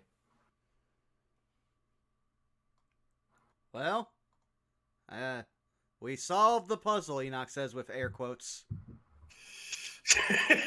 Yay! Bearoo just snuffs with irritation. Annoyed grunt. Mm-hmm. Aren't you happy? I'm never happy. Disappointed grunt. Okay. Is a word. You just see her looking back and forth at the two statues, almost in a dejected way, like, I wanted to solve the puzzle. Oh. Enoch will just take the key and hover down to the chest. As you go to hover down towards the chest, you are met with resistance as even with the floor that you're standing on. Oh, right. Oh. The golem was standing on thin air a while ago during that fight. So, Yep. And you're able to see that as like half of the clay that was, dissipating from where it was standing is resting, seemingly in midair like it's on something, so we probably still have to solve this puzzle in actuality before we can unlock the chest. Well, Can I roll something to see if it's like glass or something like that? Important thing is, Enoch, as you're looking at it, you also detect abjuration magic coming from that. Oh yeah, that's definitely magical. How did I miss that? It's glowing bright green. How did I miss that? So, does that mean that it's gone? Like, if a contingency is gone, then it should be safe to stand on that. I mean, yeah, but we need to get into it. Well, maybe something happens when you step on it. Or Vexcad chimes in. When you turn the statue of Azuth, I was gonna say that was what was teleported. What would happen if we turned the other statue? That's why Rue is next to it. She's already turning it. Just one pod desperate to solve this going. Oh, imagining both paws on the bottom. Just, No, I need you to imagine she's like on her rump, with her little legs just sticking out, and she's just slowly turning it with both of her paws. Yeah. You hear Papa Zala in your mind, like, yes, of course. That's how you get into the pit. See? I told you had to be on that other plinth. Enoch just pinches the bridge of his nose and lets it continue. Dear. I'll stand right here if you want me to climb onto this. All right, so you're standing on top of the plinth, Tyrantbane? If everybody's cool with it. I mean, I see no reason not to. All right. Why not? I'm going to go ahead and get on the plinth. And while I do it, I crouch down and look at Yuki. You must have been very scared during that. It just appeared out of nowhere. Yeah, that looked really tough, but we took it down pretty easily. We make a good team, you and me. Yeah. Yuki just Alright. looks at him. Yeah, same shit as always. Scratch. Oh, that feels so good. I like the way you scratch. Scratch. All Wait, right. Enoch, before we get too far along, perhaps give the key to Tyrantbane. I have a thought. Oh, yeah, here. Oh, thanks. Catch it. All right. All right, you have the key. All right. Just add that to the list of things I have. All right. And as Brew and Orvex will help you turn the statue, you feel a rush of air around you, Tyrantbane, as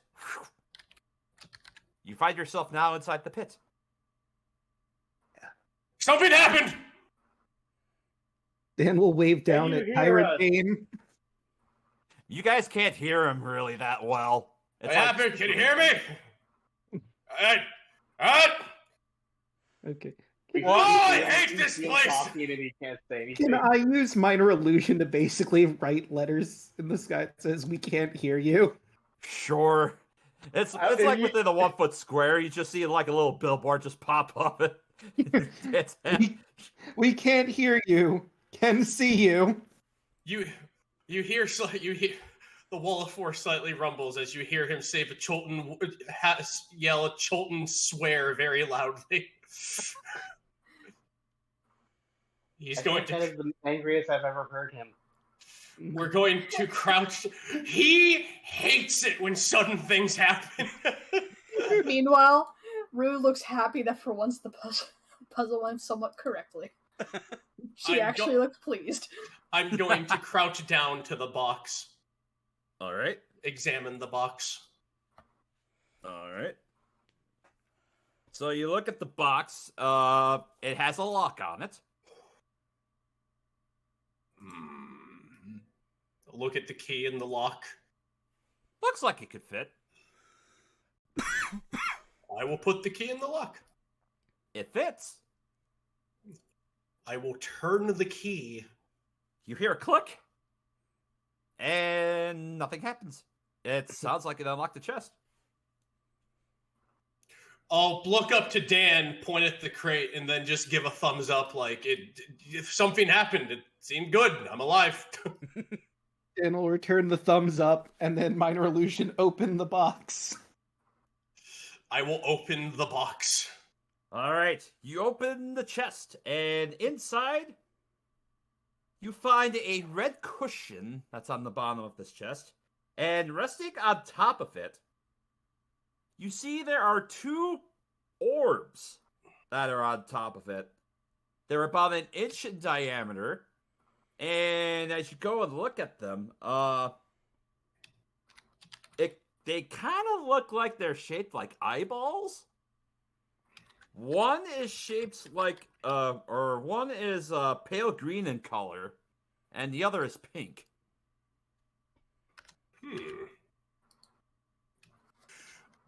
Can I turn the chest to show Dan?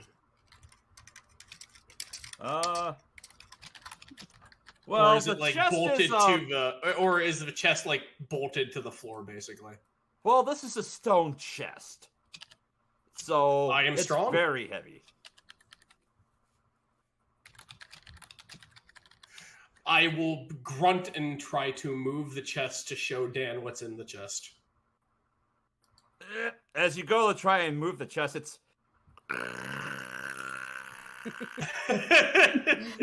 Really you are can't just really turning get a into an good Ace tip Ventura on bit. it, but it's very heavy. And all of you up there, as you open the chest, you are able to see what's inside of it as well. You see Alright. the cushion, and you see the 2 orbs that are in there. And I'll just fly over to there to get a better look because Tyrantbane is struggling. As you move to where you can see it, Tyrantbane immediately stops and just stands up and just points at it, going like, just points at them. You like? Yes? Orb? I just imagined like he was turning it and he was almost there and then Dan flew the other way. Tyrantbane huffs and just scoots it back to where it was. Revolution, like I that thought scene this from was Men in Black easier. I'm sorry. It's like that scene in Men in Black where Yeah, just dragging the chair across. You know what? I'm curious about something. If Yuki stands on here, does she get teleported down there? If she stands on there, nothing happens. Because Alright. as you turn the this is an important point of order. When you go and turn the statues, there is actually resistance, and they return to their original positions. Ah. Now, Oh god, he's not stuck in there, is he? I was gonna say, Oh, now tapping yeah. my chin. I just Zeno says that out loud. I just look down. I just look up at Dan, pointing at the orbs, and then make a gesture of just point to my rucksack hanging around my back. Yeah, Dan will nod. I will grasp the orbs, and I will scoop them in my rucksack for later pondering. All right. And as you do that, Orvex is going to make his way over. All right. Assuming that's everything. Come on. As he motions to you, Elise, Alright. to help turn the plinth. Yep, she will assist. All right. As the two of you turn the statue, you hear a click in the plinth and a rush of air as Tyrantbane, boop, you appear back on the plinth. That was weird. Here, and I will hand the orbs to Dan. Right. Let's identify these bizarre orbs. Do you know what these might be? Well, let's find out. This is my favorite part. As you're going to cast Identify on them, you don't really... They still appear to be magical in a sense. They appear to be magical, but I can't seem to properly identify them. wouldn't that just mean they're cursed?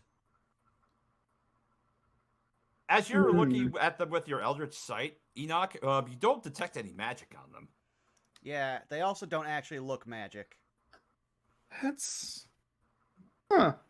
So it's magic, but not magic in the sense that, like, it's a fireball or a star. It could be divine or infernal magics, I suppose. Well, I guess just to elaborate, if you cast Identify, there's no magic that's on the items. I just wanted to emphasize that. And with Enoch not being able to detect any magic because they're not magical. So they're not magical, they're just neat little gems. I think that those are probably going to come in handy here somewhere else, considering how many things require us to put our hands inside things' heads. Maybe it just belongs somewhere. Maybe that statue on the other side of that pit, for example. They could be a key to some lock we haven't seen. Put eyes in empty statue, receive something. Does that happen often in your line of work? I mean, I haven't seen it yet, but that doesn't mean it's not possible. Well, Orvex just kind of looks over. Well, we haven't been down that other hallway yet. Maybe we can see if there's something down there. It's worth a try. All right. And as you guys, Rue, in your big bear form, are shimmying down the hallway, you see more of this purple mold as it's around the walls. And you see that the tunnel curves down to the right. And as you make your way around the corner... Let me go ahead and get some ambient music back up here. Where is the...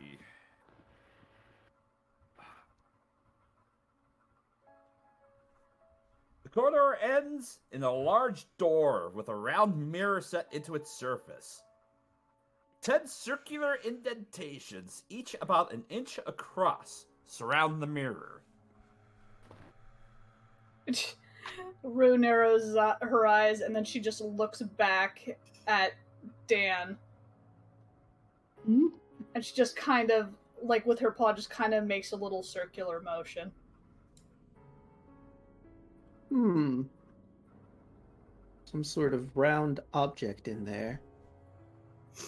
She just gives him a look, and she just like holds out her two paws. I think she wants the orbs. Oh. You know what? That would make sense. I don't know why I didn't think that. I believe Tyrantbane, you still have... Oh, no, wait. I have them. Duh. I identified them. He's going to fly over and hand Rue the orbs in her paws. Very delicately between her two claws, she'll put in two of the orbs. Do they Yeah, fit? you find that these orbs are just the right size for those indentations, and as you go to insert the first orb into one of the slots, nothing happens. Give me a perception check real quick. Okay.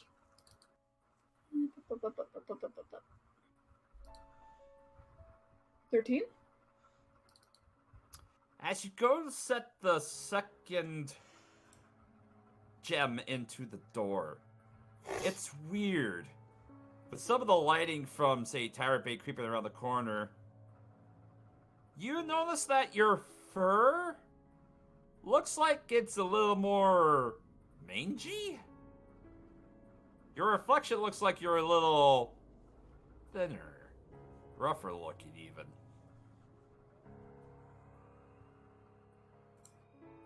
Furrows her brows. Gonna pop back to normal.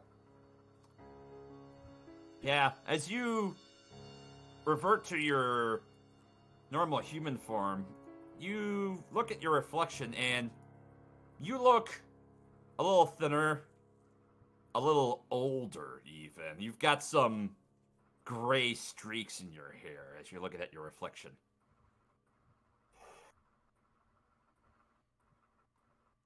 Everything okay, Rue? She'll look at him. Do I look different to you? Does she? She looks the same. No? Is this like a druidy thing? Or weird magic thing? Weird magic thing. I'm gonna Right. remove the circle. You're gonna remove the eyes? Yes. Okay. As you take the crystals, as you take the eyes out, yeah, it reverts. It looks like a normal mirror. You see your normal reflection in there.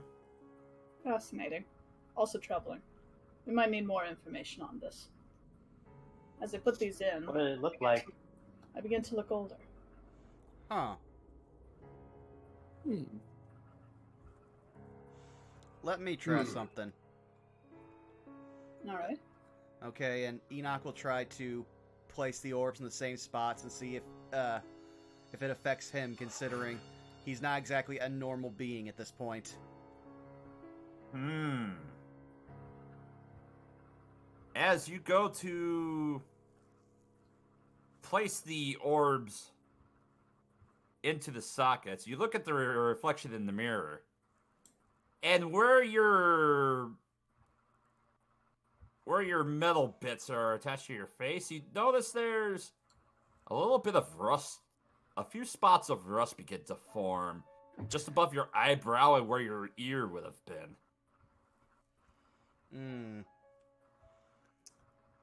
Well, I didn't age, but did something to my metal bits, which I'm pretty sure can't happen, considering they're kind of all weather.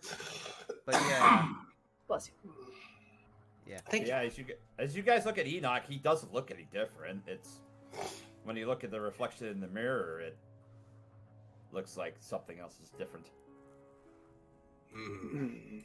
Yeah, I think we probably... Maybe try putting him in the other way, see if that'll change anything. Okay. Enoch will put them in different holes. You said there were 6? There are 10 total sockets on here. Ah, 10 total sockets. Okay. He'll put them diagonal from one another, so one in the bottom right, one the top left. You do that, and same thing with Rue. As you go to pull the gems out, your reflection looks like it's more or less as you remember seeing yourself, and as you put the gems back, they're the exact same size. You're able to fit them in the right spots, and yeah, same thing happens. It looks like more of those rust spots, or the same amount of rust spots begin to form. Nah, same thing. Maybe there's more orbs we need? I mean, there's 10 Perhaps. different sockets. That Hard might to be. say. I think that might be just the thing. It's either that or yet another very nasty trap. It's hard to say. True. And as you go to take a step back, Enoch, and join the party, you see another one of those eyes begin to form in the mold. And as it goes to survey at you, it squints. Enoch squints back, and then holds up the other two eyes, slightly covering them with his finger, so they are squinting at it as well. You see its eyes open as you present the gems, but then it squints back at you even harder, and then it disappears into the mold. Oh, son of a bitch! You think you can outsquint me? I will outsquint you, motherfucker! I am going to perceive you. Oh no, guys! I think I figured out what these are. You know that thing What? that keeps looking at us through the fungus? Yes. Oh, Right. yeah. It looked like it recognized these, and it was not happy that we were holding them. I think these are just eyes. Oh, Oh, Oh. I have gross. eyes. Why It's would they be in a box, possible. though? Unless there is some kind of significance to them. Well, go ahead. I agree that perhaps they recognize them. But doesn't necessarily mean their eyes. It might just be worried that possibly on a correct track. Hard to say, really. Though it wouldn't surprise me in this hellish place. I kind of recall the conversation I had with the Tomb Dwarves. They've been down here for a while. Maybe this mold, mold's also been down here for a while. Maybe it would just recognize we have something of significance to them, or to the temple. I mean, we can't rule Although it I out. don't know how to really communicate with, his hoof just kind of nudges the mold. As you go to nudge the mold, another eye pops up right next to you, Tyrantbane. I'll put out my sword when I look when it perceives me, just as a way of going. Yeah, I'm not like, I'm not a threat. Like, I'm just like, I'll do that out of respect for the mold. Man, D&D makes me say weird things. And we'll wave at it while it's out. I will kneel down and look at it. Let's see. Where is the thing for this?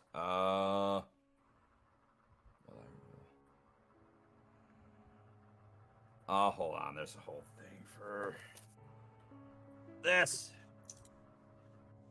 Concerning. in my notes somewhere.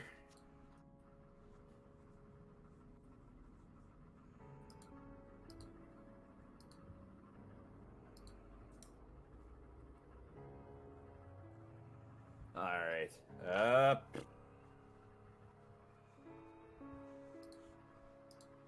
Give me a dexterity saving throw there, Tyrantbane. Oh, sweet. Oh no.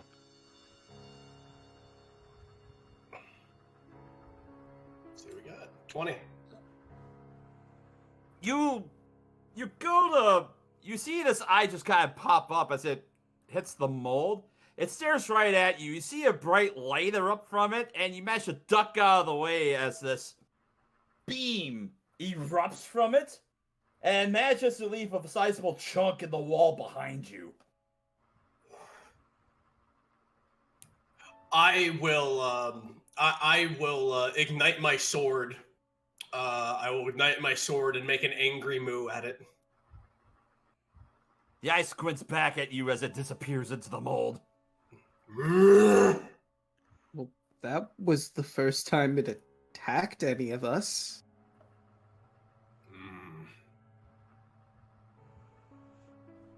Above game, this is very alarming. In game, I know nothing. In and above game, I know nothing. Same with Zeno, because we can barely see what's going on. Oh, I'm outside. I'll look at Elise. Have you ever seen anything like this? Have I?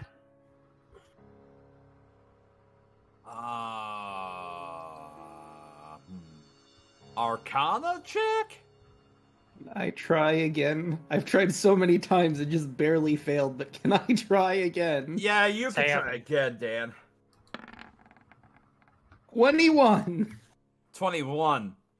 As you're pondering about this a little bit, and this has been the thing that's been driving you insane for the longest time. You're just trying to figure out what am I missing? What type of creature there's something else that this creature could do. And then you remember. Eyes. Eye stalks. Rays. The closest thing that you could think of that would fit any of these descriptions would be a beholder. Oh. I haven't fought one of those since I was in high school. That was 2 editions ago. They've only gotten worse. All they have, all fun. Dan goes pale. I think I remembered what it was. Mold eyes. We're dealing with a beholder. Which is... A what? Can I Please don't tell me you just said what you just said. I wish I could tell you I didn't, but What was that? here we are. Can I just roll to see what it is? Sure, Or Arcana. if I know what it is. Arcana, you said? Mm-hmm. Yeah, 13. You've heard stories from your father's travels back in his earlier days that there are various beings that were seemingly from other dimensions or from underground that were monstrous creatures with 10 eye stalks and 1 massive eye in the middle. Aside from that, you don't really recall him talking about much. Her brows just furrow. That doesn't make much sense, though. They are not fungus creatures. They are usually just 1 mass of 10 eye stalks, are they not? Yes. Perhaps... I Hmm? was just say about again, can Zeno roll? Because, like, I would assume that he knows what those are. Sure, you can give me an Arcana check as well. That's a 16. Yeah, you've kind of heard of similar tales of what Rue would have mentioned. Rue, Dan, if you wanted to continue. It's possible it may have found some way to look around the dungeon proper with this mold. Like, maybe it's a magical item that gives it this effect. Beholders do enjoy hoarding magical items. If that is the case, perhaps it might behoove us to try to eliminate either the fungus and or the eye stalks as we see them. Or we could try to flatter it somehow. Make it seem like we're not a threat and that we wish to serve it. Maybe it'll leave us alone. It shot a thing at me. How much do you really believe that in this place? Not a lot. It's an option. Dan, beholders are one thing. Reasonable is not it. So I know they're giant balls of paranoia and magical destruction. Above game, they're also really stupid. Or am I thinking of gazers? You're thinking of gazers. You're thinking of gazers. Beholders have a genius level intellect. They are just batshit Yeah. insane. Yep. Gazers are the stupid version of beholders. They're like a house cat beholder. Now, you said that thing's got 10 eyes? Yes. Yep. Points at the 10 divots in the wall? Oh, we're going to have to kill that thing, aren't we? Probably. Though. I don't think the elders have ever told me of a beholder, or even spoke of one. They are dangerous.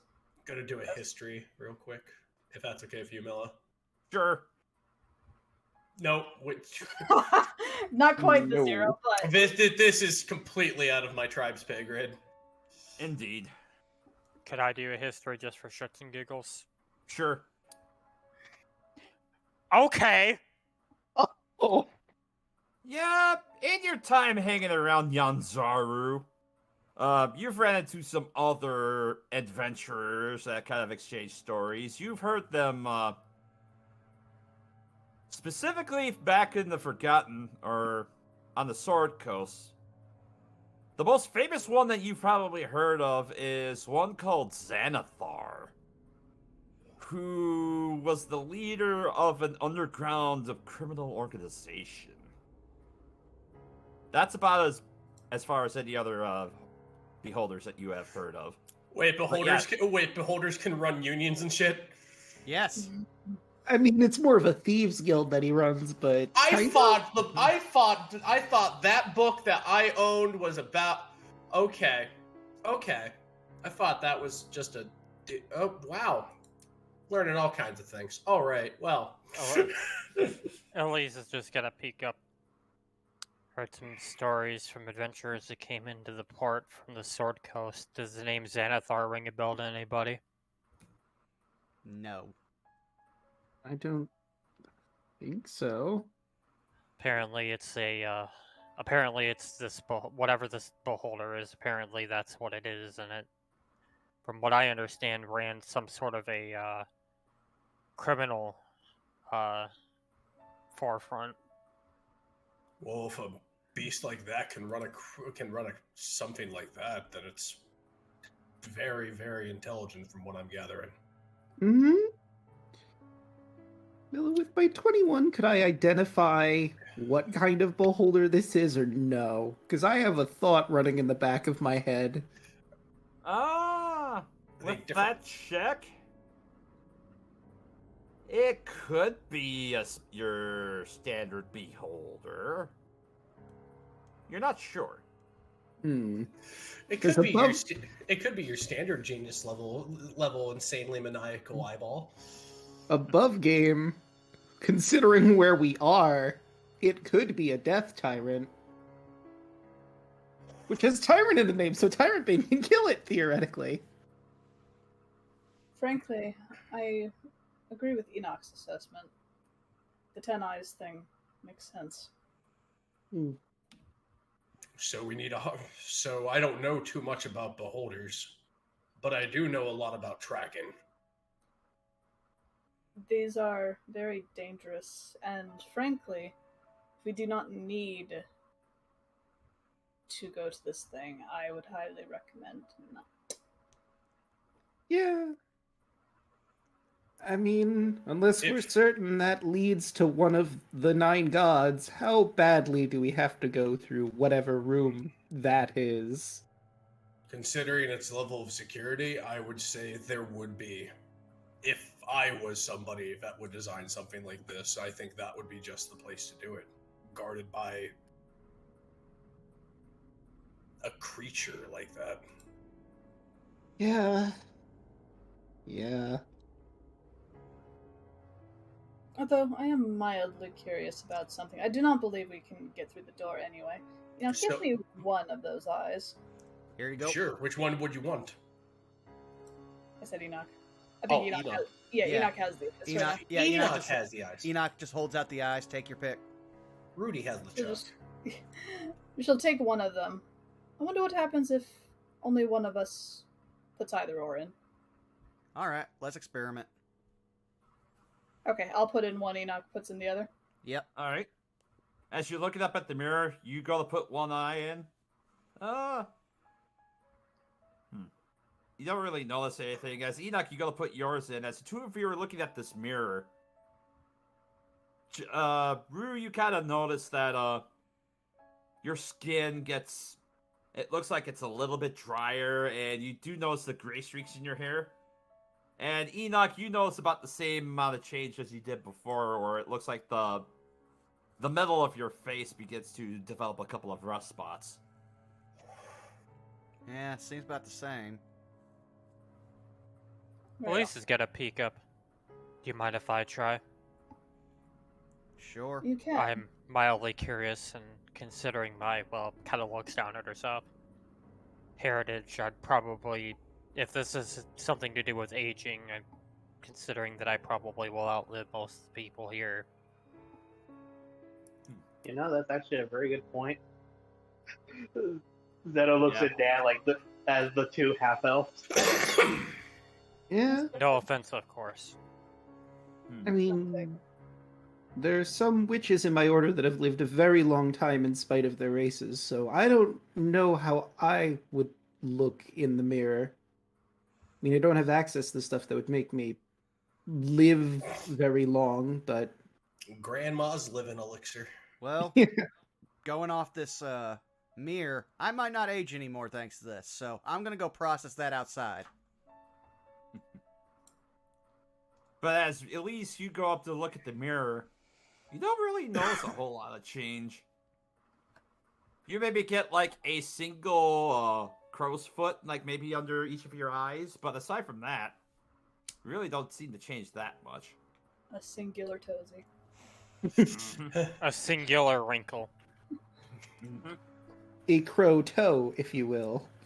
Yes. Well, this is how we know.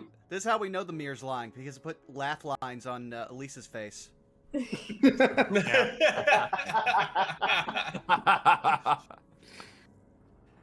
All right. Alright, I'm curious. Sounds about right. Dan, you notice that in your beard you get a few gray hairs popping up. And yeah, you do notice some wrinkling in your face as well. That's what I'll look like when I get older. Neat. Now remind me, we only have 2 eyes, correct? Correct. Okay. I think figure that most... was above game. I'm imagining that we get like 20. We get all 8 of them, and we all like look at it, and they were all skeletons. Because the way I see it is like I figure most of us in the party are around 20, probably slightly older than that. So I figure if we're graying out, each one is probably at least aging us 10 years, at least. Hmm. I mean, Enoch is maybe 20 at most. And Dan is 30, I think. Tyrantbane is 51, but Minotaurs live a decent chunk of time. I think they live to be Zeno around is- 150. Zeno is 23. So by that logic, if we had all 10 and put all those in, we would all age 100 years. Neat. Baller. I'm gonna take those out because I don't think we should leave them in the door where anyone could take them. All right. Specifically where the eye can take them. I Yeah. definitely think we should avoid that, unless we literally have no other choice. Yeah. Or the dwarves could also try and take them that are, wandering around. They may be aimless, but still. Yeah. Let's not fight something that Enoch. has an anti-magic field. I'd rather not. Enoch, What? They're You might mostly put him in the magic bag. already. What? you might put him in the bag. Yeah, sure. Dan will deposit the eyes into the bag. I am just... Okay. Until told otherwise, I am naming them Beholder Eyes. Mm-hmm. Green beholder eye and pink beholder eye. All Sounds right. good to me. So, now the question opens up to you. Where do you all wish to go? Well, we have the other side of this room and up there. That's what I was gonna say. We could check out this other spot.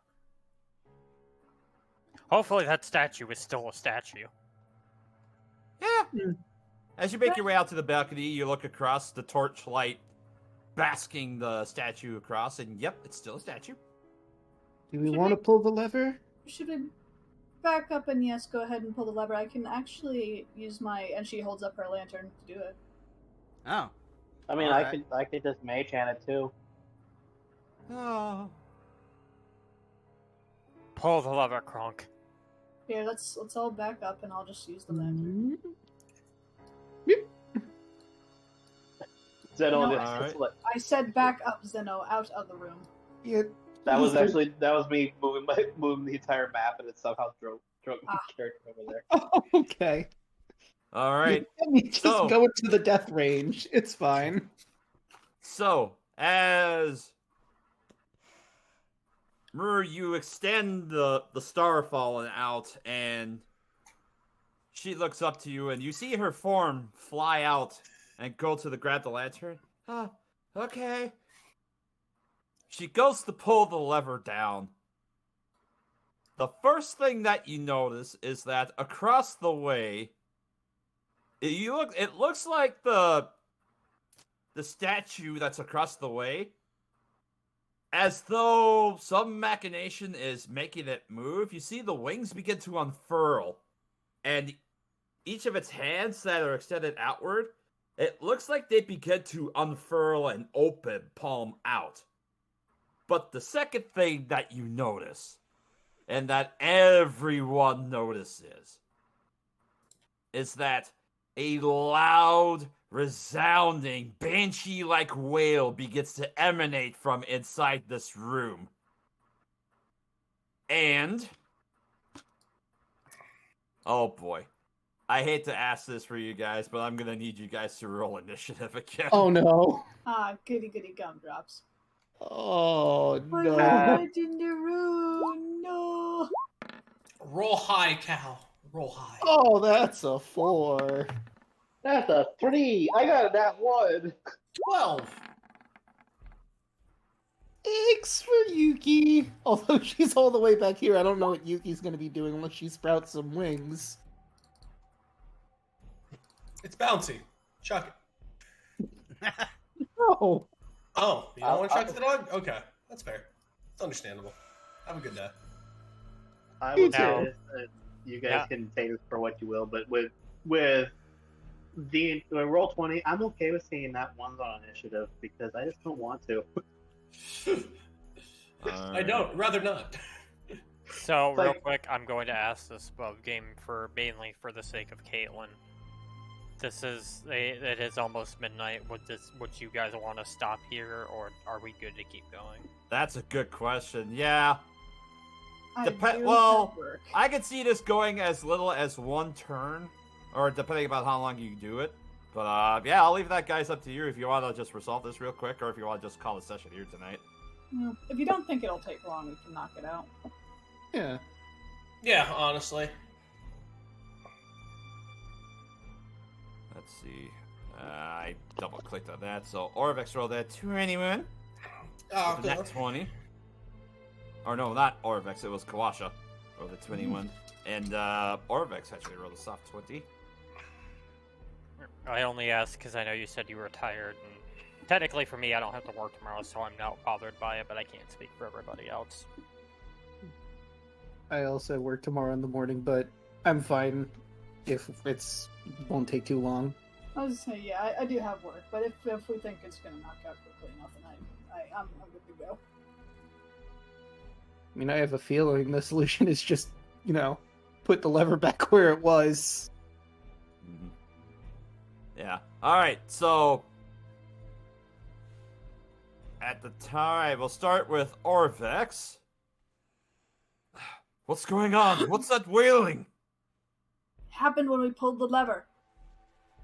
Well, Unpull it. and Orvex is like, ugh, I hate the sound of it. Make it stop. And after their turn, It's Rue, not. I need you to make a wisdom. Let's see, Rue, Elise, and Tyrantbane. I need the three of you to make wisdom saving throws. You get plus 4 to your wisdom saving throws. All hail the cow. 26. Hail the cow. 14. 16. All right. Elise passes. Actually, Rue passes. Elise and Tyrantbane fail, and the two of you take 15 points of psychic damage. Rue, you take 8 points of psychic damage as the wails just creep their way into your minds and you feel the pain in your head intensify. At this point, it is your turn, Rue. Oh, good. We're gonna switch that lever back. Alright. The banshee wailing begins to subside as you command Starfallen to put the lever back into place. And as you look across, you see that... Oh, give me a perception check real quick. Alrighty. Let's see, 17. As you look across and you command the Starfallen to pull the lever again, you see that in each of the hands of the statue, you swear you can see 2 small glints. Uh-huh. Oh, no. That are in each one of those. And as the hands go and close, the glints disappear, and the banshee wailing ceases. I see. And thus that's initiative. So I believe that thing is holding 2 more eyes. Of course it is. Well, we can cheat the system, and those of us that fly can just fly over there and wait to grab them. May I just try something real quick, guys? Maybe save us all a lot of pain. Sure. Enoch's gonna fly over here, wrap his knuckles on this thing. I cast Animate Object. You cast Animate Object. Yep. Okay.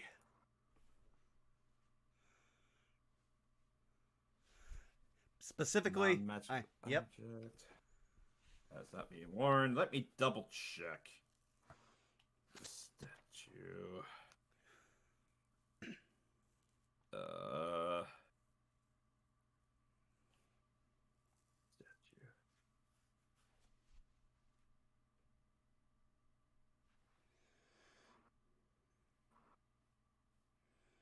Let's see. I'll say that as you fly closer, and I'm just going to double check and elaborate on the statue.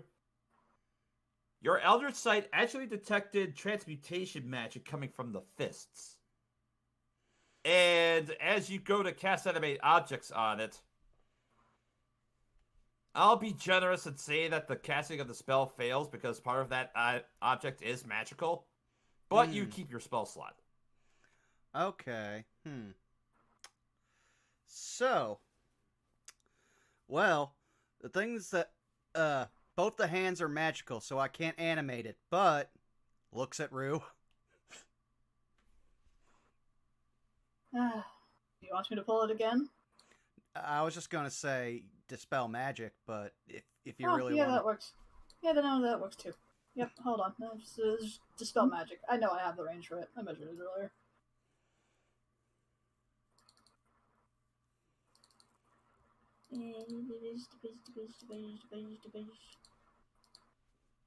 Where's my thing? Where did it go? There you are. You're hidden. Dispel magic. Here we go. Submit. All right. Let's see. You know what I love about this? Clearly what they expect you to do is to jump on all of those floating things to get all the way across to grab it, and we're just sort of breaking the system again, and I just love that. A little bit. Yep. That's a D&D. All right. Why I love the fact that I gave myself fly. Make a spell casting check for me, Rue. So your wisdom modifier and your proficiency. Okay. I can't wait till we clip through the wall and somehow find our way all the way at the bottom where Sarek is. Wisdom. And then plus proficiency, 16. 16. Yep, you look, Enoch, you see the transmutation magic dissipate from the hands. all right, let's try this again. Wraps knuckle on top of its head. Animate object. All right. You managed to successfully cast it as the statue begins to upright itself and stand at attention. Hand me what's in your hands. And you see as it extends its hands for you, it opens each of the hands. And inside the hands, you see... In each one, you see there is one of those crystal eyes. Alrighty. Enoch will take them, hold them up for the group. 2 more! Yay! Alright. One is a pearly white. One's a pearly white, and the other is a scarlet. I'm sure Withers is turning angrily in his grave. Good, suffer. Mm-hmm. And as you stand there, victorious in acquiring 2 more of those crystal eyeballs, that's where we're going to end our session for tonight. All right. Woo! That was fun. We had it. Apologies for not talking that much this one, but I was just like scared that you guys wouldn't be able to hear me that well. Yeah, that's it's fine. Alright, well then, let's start going around the horn here, because as we said, it is getting a bit late. Caitlin, where can they find you? Hello, I'm Caitlin C37. You can find me on Twitch and Twitter, Caitlin C37, where I do art. Commissions are open. So if you want any paintings, you can find me there. Alrighty, moving on down. DeLuna, where can they find you? You can find me on Twitter at dluna1338, on Twitter, on Twitch and YouTube at DeLuna13, as well as anywhere else you'd care to find me there. Like I said, I just got into the Fort Worth area. I am looking to get into an apartment relatively soon so I can actually have actual internet, because this was kind of rough. But yeah, as soon as that happens, I will start streaming again, and I'll keep you posted on that. Alrighty, moving on down. Chaka, where can they find you? Hi, you find me here on Tuesdays playing Least. You can find me on Twitter at ChocoZombie101, and starting this Sunday, if everything is correct on that, and every Sunday after that, you will find us on Twitch. Find me on twitch.tv/TwitchThePerson, along with DeLuna for Power Ranger Cyber Strike. Yep. I mentioned that earlier, just while you were gone, that now that I'm working the 9 to 5, I actually have to do adult things before I can play Power Ranger. Fair enough. Well then, Milla, where can they find you? Well, hello. When you can't find me DMing for this lovely bunch of nerds, you can find me on Twitter at MiddleNinjaNerd. You can also find me occasionally when I stream on twitch.tv/MiddleNinja. And also Monday nights at twitch.tv/Lajake, where we continue through Trials of Eidos, Legacy of the Deal Breakers. Our final session for this act is coming up next week, so what will our characters look forward to as we resolve the conclusion of the first act, which also may lead into another potential campaign in the interim? Tune in Monday night at 7 U.S. Central and find out. Interesting. Draco, where can they find you? Hey everyone, you can find me on YouTube as Draco Magnius, on Twitter at DM Magnius, and here on Twitch at Draco_Magnius. I stream every Wednesday, Thursday, now Saturday, because I do my D&D group on Friday. And I stream on Wednesday. We're doing Skyward Sword. We just got to the Earth Temple. We're going to be rolling around on some balls in some magma, blowing things up, all that fun stuff. On Thursday, I do Ren's Demons. We're about to head up the peak of, I forget which harpies, but it's a peak full of harpies that we're going to have to find an artifact on. And in Dragon Quest XI, we're in the post game. And I just got a key that unlocks all the doors that I wasn't able to unlock until now. So I'm going to be doing that and side quests. And also there's people dancing in this town that I went in. So we're probably going to start with trying to figure out what's with all the dancing. Why are you dancing? Why are you dancing against your will? This has to stop. I'm going to footloose them. No dancing. Dancing is forbidden. All right. Well then, Rabbit, where can they find you? Hey, what's going on? I'm Rabbit. You can go ahead and find me on Twitch and Twitter at Hey Mr. Rabbit. I stream throughout the week. If you like horror games, retro games, or RPGs, I'm the guy to follow. I go ahead and I play all kinds of games. Some of my favorites to play are old school RuneScape 3. I've been playing Steel Rising, which is an amazingly historically accurate game. Aside from the steampunk robots killing everybody, and I have a couple of fires set in the old flames. I also play Destiny 2, West of Loathing, and a bunch of other stuff. So come on down; it'll be fun for everybody.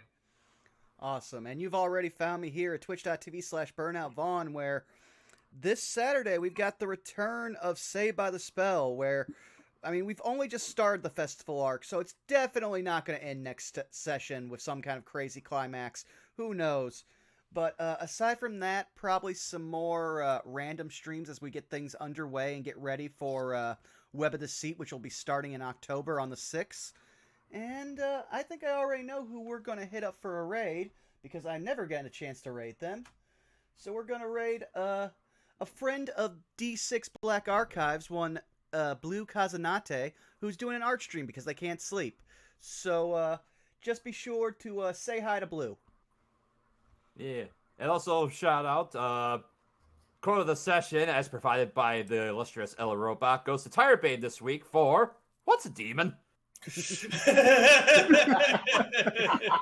Oh, thank you for catching that, Milla. I felt so bad. I saw that registered in my head. Then I had to be like, oh, but then I've got to go through my own spiel. Okay. But yeah. I think that should be our raid message too, if you'll allow it, Vaughn. Sure. What's a demon? What's a demon? That's All right. that has such Ultima 9 rarity rating in it. All right. Well, you all have a good time. We'll see you later now. Bye-bye. Goodbye. Night, everybody. Bye.